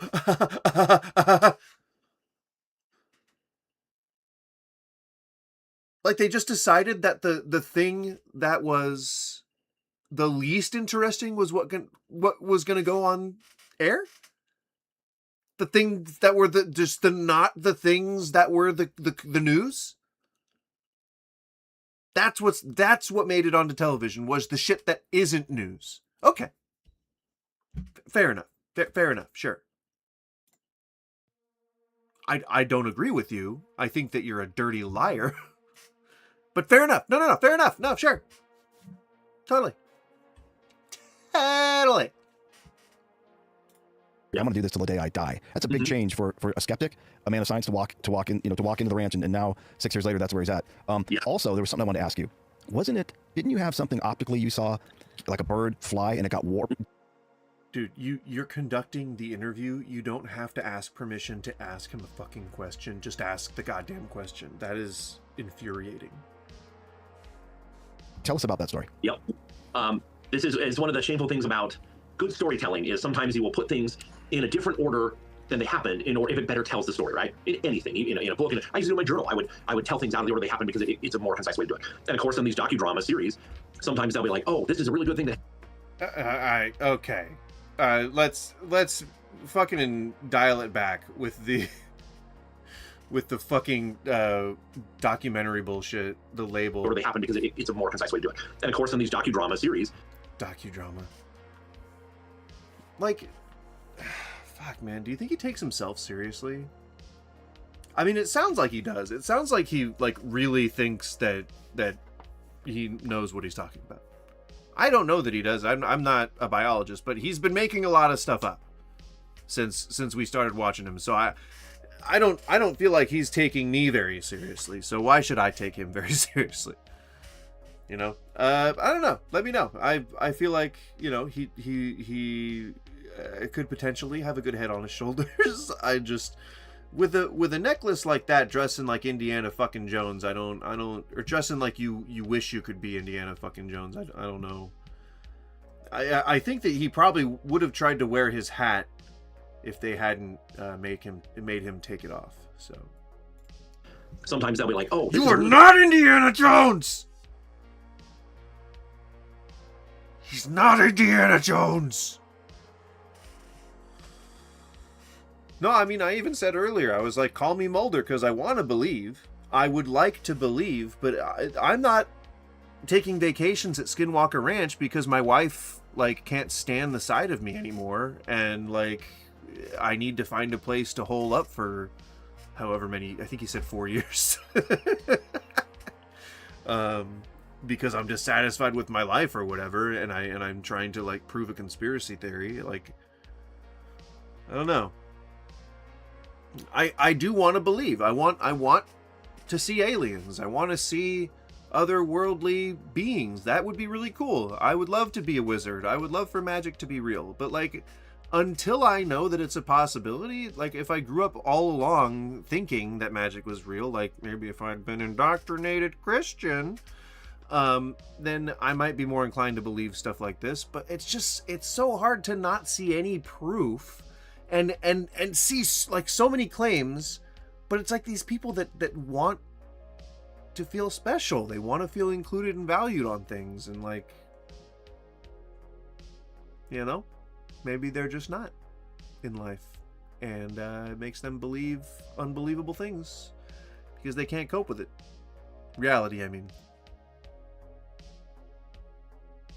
Am I accidentally clicking on the captions? a good thing that happened, but we don't have time to fit it in. Oh, let's put it in next season and just make it seem like it happened this season. So the story I'm going to tell happened. They filmed it. They didn't put it in, and we're going to put it in the next year. Well, Keep saying that. You only get like 1 or 2 of those, man. Okay?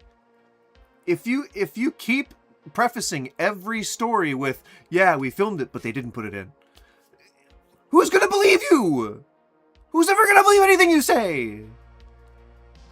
but several people were no longer You on the range silly, anymore, silly and they were in man. their shots. And so it was like, oh, well, now we can't do it. And I'm like, man, how do I get this information out? And so we've sat on it. They're like, well, maybe they're going to put it in somehow. Maybe. And finally, last September, I'm like, please. No, it was on the Skinwalker Ranch Insiders. I'm like, Brandon, can I have your permission to do this? And he said, you know what? Yes, let's do this.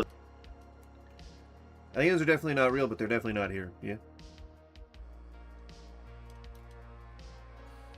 They're somewhere. It would be surprising to me if there was nowhere in the universe where there wasn't also sentient life. It would just be really surprising, because I feel like the likelihood is higher than it isn't. You know, like but I'm not a mathematician, I'm not a cosmologist, I'm not any of these theoretical, you know, I'm not any of these people who have a much more informed view on this. It feels like it would be a surprise if there's not like some kind of aliens out there that aren't also wondering if we exist. It would be really surprising to me.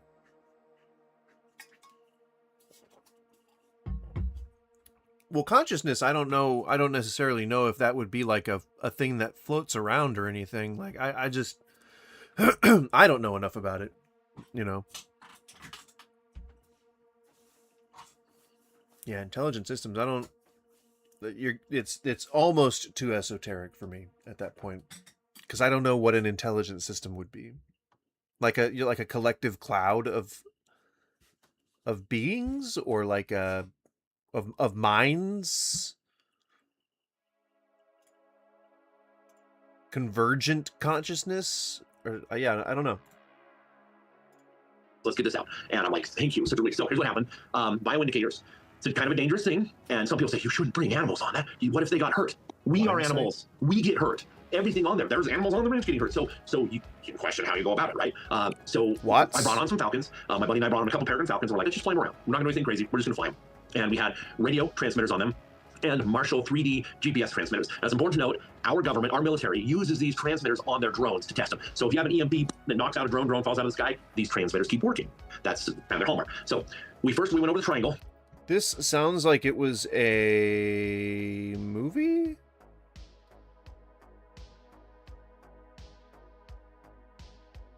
Vampires that are based on science. This sounds very much like something I've read before. If not, definitely should. But I've heard this plot.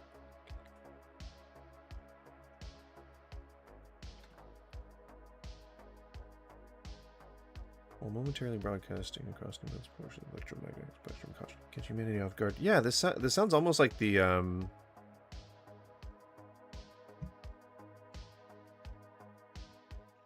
the Theseus sounds...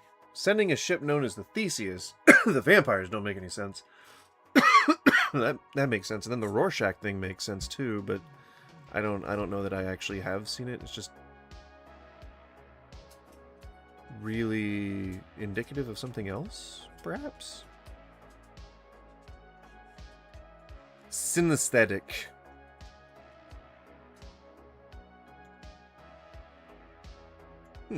And Eric and I went up on the hill, and my buddy was down below. We flew the bird through the triangle. Now, the 3D GPS said Eric and I were bouncing up in the air, going hundreds of feet in the air. Like, no, we're not. And bird flies through. When the bird went through, then the radio transmitter flared up, like, did a big old radio flare as the bird flew through the triangle.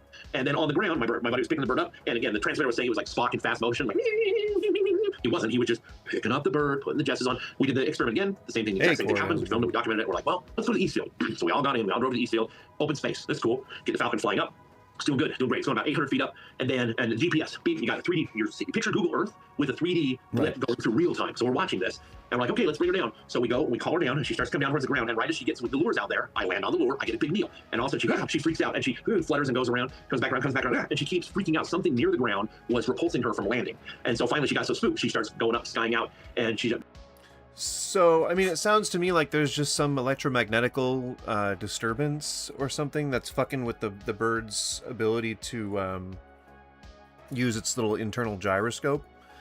I mean, there's shit like that all over the place, especially like in the near Las Vegas. There's that one that like kills birds because it's like so fucking bright. It's like a valley of mirrors essentially.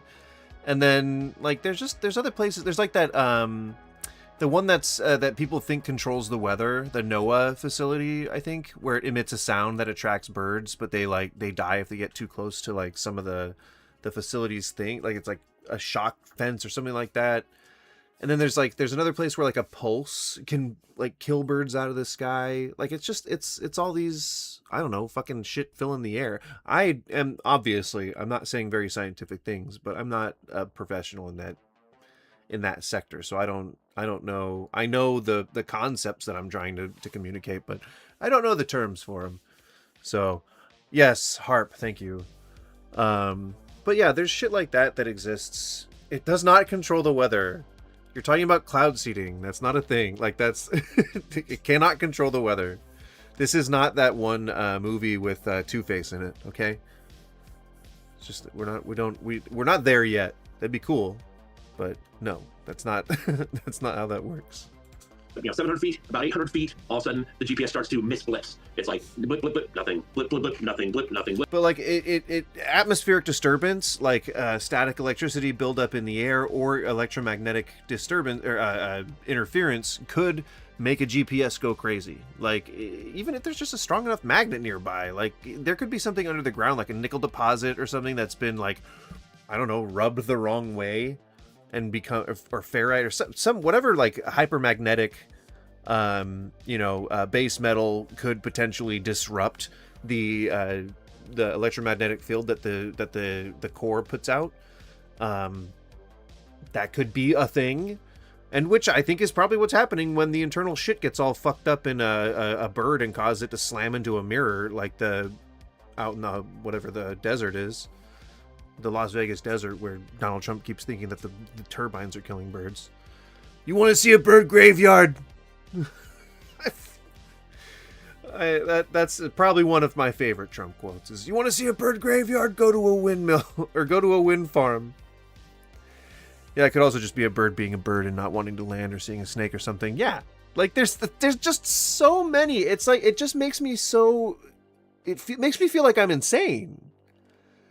Like, am I like just hyper aware? Like I don't think that I'm on a different tier of humanity than this guy, but I guess A, I'm not grifting, but also B, like you can't just think of the next plausible thing. You can't just be like, oh, maybe something spooked the bird. Hey, Joey, maybe something spooked the bird. Did you throw like a piece of meat down there? Somewhere? Did you use a taser on? Hey, Joey. Like it's insane. And then like thinking that, oh well, fucking TLC is covering this shit up. You know, we filmed it, but it didn't make it into the episode. Is just further insane. You don't have to go that crazy when you're building a narrative. Like, it's not sensationalism. I guess this is why they're not writers. But, like, building a narrative means, you know, taking something mundane and making it extraordinary. Like, you build that up over time, or you attack it and you keep attacking it with roller coaster of highs and lows. Either way, you gotta be more creative than this. What you're doing is tropes. All right? You can't build a narrative on just tropes. Oh, it was weird. The GPS was going crazy. Oh, all these animals are dying and not decomposing. Oh, it's like crazy UFO activity. You know, and like people, we could see a UFO and it'd be totally normal. Oh, we see that shit every day. Oh, portals opening up. Ha ha. People from the fourth dimension. Ha ha. Blip, and just a little over 1,000 feet, I think probably like 1,100 feet. We're all filming, film crew's filming, we're filming with our phones, and all of a sudden, we're like, where'd you go? I look down on the GPS, and I'm like, then where's your video? You could have sent the video to this guy who's hosting the podcast, and then you could just be narrating the video while we are watching it. But you know why? You know why you didn't do that? You know why you didn't do that, you little baby man? Little baby man? Huh? Little boy, you sweet little boy, huh? You know why you didn't do that? Huh? You little lying piece of shit? It's because you don't have it. You don't have the video. You're a scammer. A scammer, my baby boy man. Or he's lonely. He could be lonely. He could just be very lonely. You know? I was on a ranch for 4 years and now my wife won't talk to me anymore. like, what? My phone died. So now I wear this necklace. Was filming with my phone, and my phone stops filming, and so we go, and we're like, where'd the bird go? We're all, and this one was my buddy's. That doesn't mean that it was fried and that the video's gone or irretrievable. Which you should know as a scientist and just an all-round smart man. Okay. So he started freaking out. He's like, oh, my bird's gone. Oh, I shouldn't have come over it. And then all of a sudden, the radio transmitter starts working again, and the bird is now over the triangle. And we can see her. We're like, oh, she instantly appeared over the triangle. Let's start heading over there. Then the GPS starts picking up again, and it is mirroring the motion of the bird, but in the wrong place, about a quarter of a mile off. And when we get back and we look at the 3D GPS route, it shows that the bird went through the mesa. I have a feeling that if there's any amount of truth to this, that it was just like they put a tracker on a bird or some shit, and like they saw what they later embellished into this story. And that it's just like, oh, maybe there's some atmospheric disturbance, and like the GPS went crazy, and they were like, whoa, this is supernatural. I don't know.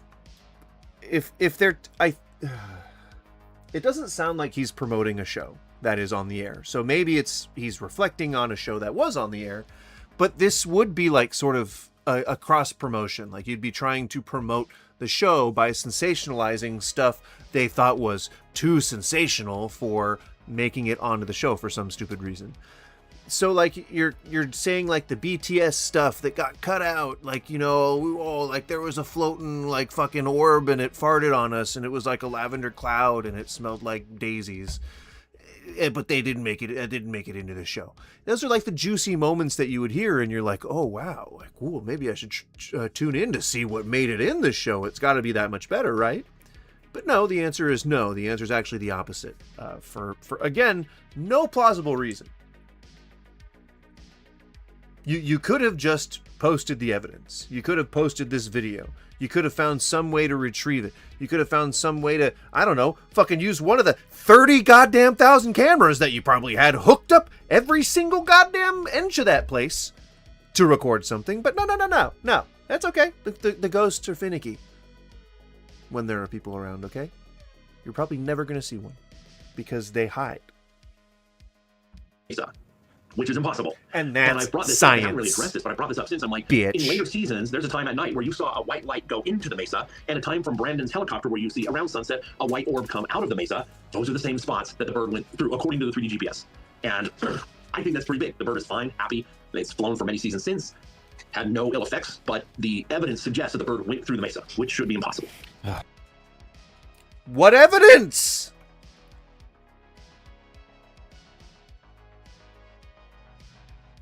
Am I holding it in my fucking hand? Where is it?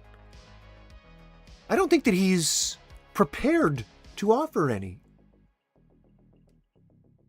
Is a hunch I'm willing to venture. Damn. Big whopping story. Yeah. No, that's, Oh yeah, big whopping story that I can't prove in any way, shape, or form. Good content for a podcast, though. it's hard to put together how to respond to the collection of phenomena that you've experienced, and then you're the one experiencing it. Well, let's do this, because I wanted to ask you a couple things before we wrap. And I asked this kind of everybody in the ranch, and from your time in 2000, because you were there earlier than a lot of before the show. So in your time from 2016 to 2025, how is your perception or understanding or lack of understanding of the phenomena? How has that evolved and changed? I think I went in with a very open mind. I'm like, just teach me whatever you have to teach me. I want to understand. I want to know what the rules are. And so how my perspective has changed. I think this is doctrine according to Ben. It seems like during the Bigelow era, it seems like there was friction. We don't know all that happened during that era. Not a lot got documented that has been shared. But it seems that same friction was there when the ranch was repurchased. But it seems like now the phenomenon has taken on a trickster element, kind of like Captain Jack Sparrow, coyote in Native American mythology. Like, hey, I'm going to teach you. I might jab a little once in a while, and I'm going to stay one step ahead of you. I'm having fun with you, but I'm also teaching you. You're keeping at this. Okay, you're paying attention. All right, I'm going to show you things. Let's see if you idiots can figure it out. I don't like the... So the Skinwalker Ranch is somehow Captain Jack Sparrow. The fact that it seems to have a geographic boundary. The whole Uinta Basin is nuts. You go there, you can feel it, and stuff happens, but it's almost like it all falls down, and the ranch is the epicenter of it.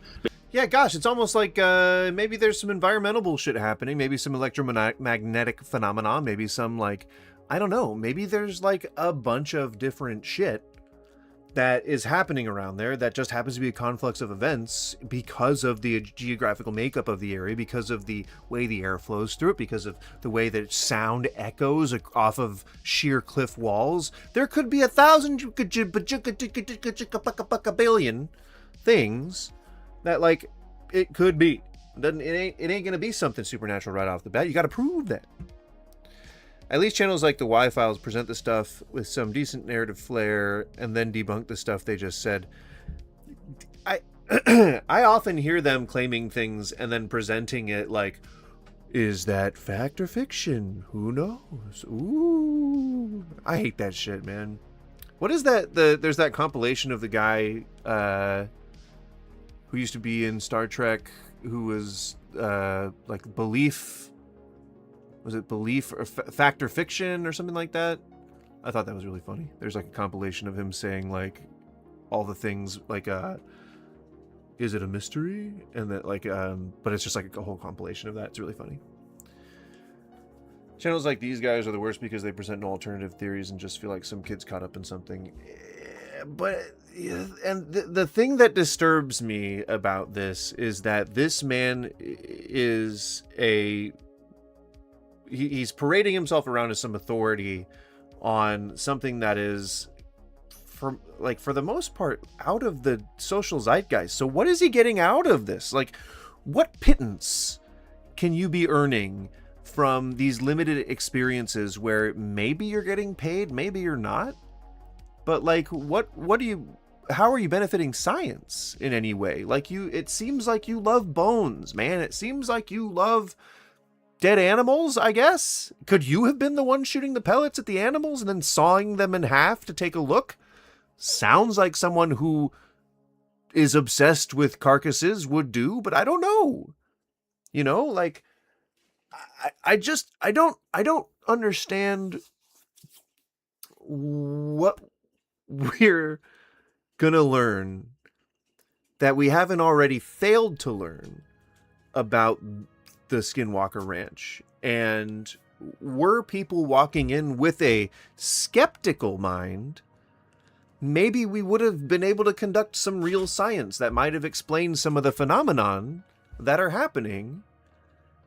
But in that time that we've been trying to validate confirmation bias, we've now almost ruined the entire site for any kind of real good faith empirical research. And unfortunately, that's just where we're going to leave Skinwalker Ranch. Unless we decide to see the account of the technologist? You mean the fucking roadie? Or the security guard? Another not a scientist. Or the fucking archaeologist? Now these are all fucking...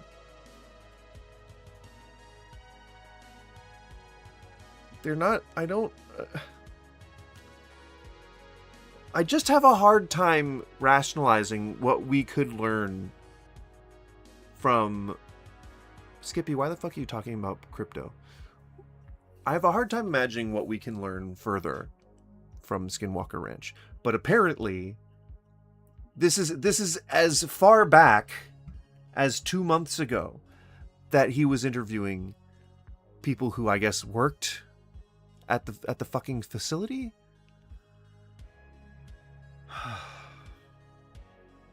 Dear God. So, I mean, if you guys have any interest in watching those particular ones, that's fine. But we are definitely done with sausage and steaks. Oh God, we're definitely done with that. I've heard disclosure is here for a decade. Yeah, no shit, dude. It ain't never gonna happen. Like, there's the government isn't just gonna come out and say. I mean, unless we're contacted by aliens, I don't think the government's just gonna come out and say like, yeah, we found aliens once, but we kind of bungled that, so they're probably not gonna come back. I'm so sorry, aliens. Come on, please. Ah. Anywho, thank you guys for stopping by. Thank you for sticking around. I'm gonna skit-daddle on out of here. Got a little bit of housework to do, and then I get to cook me some delicious din-dins. I'm making chicken teriyaki tonight. I made the teriyaki sauce from Scriggity Scrick Scratch Scratch, and add a little bit of pineapple juice to it, just to make it some extra delicious. And then I bathed and simmered some chicken for a while and coated it in that sauce. It was delicious. Gonna have that over some brown rice to keep them bowels moving. That's right, fiber's really important. So I know that like people don't understand until they're in their like 30s and 40s how important fiber is, but fiber's really fucking important. Fiber's important for anyone who drinks, anyone who smokes cigarettes, anyone who does like really bad stuff for your health. Just start taking fiber now. You will fucking thank me when you hit 40. You will fucking thank me. I swear to God, just one fiber supplement. You can have them in gummies. Just eat a gummy a day. Eat a gummy a day. It doesn't require anything more than that. One gummy of fiber a day. And when you hit your 40s and you're not getting colon cancer, you will fucking thank me. When you're not having painful shits, you will fucking thank me. When you're like hungover and when you're not like not feeling the symptoms of being hungover because you're fucking healthier because you're eating a whole shit load of fiber, you'll fucking thank me. No, yeah, that's why I eat like plenty of brown rice and beans and shit like that, dude. Like I'm attacking my body with health. Okay? I am attacking my body with health. The inside. Not necessarily the outside. And with that, it is time to end the stream. I bid thee adieu. Have a good day, guys. Chicken legs and livers. Fuck yeah! And pork ribs. God damn, man. You're making me hungry. Alright, later, man.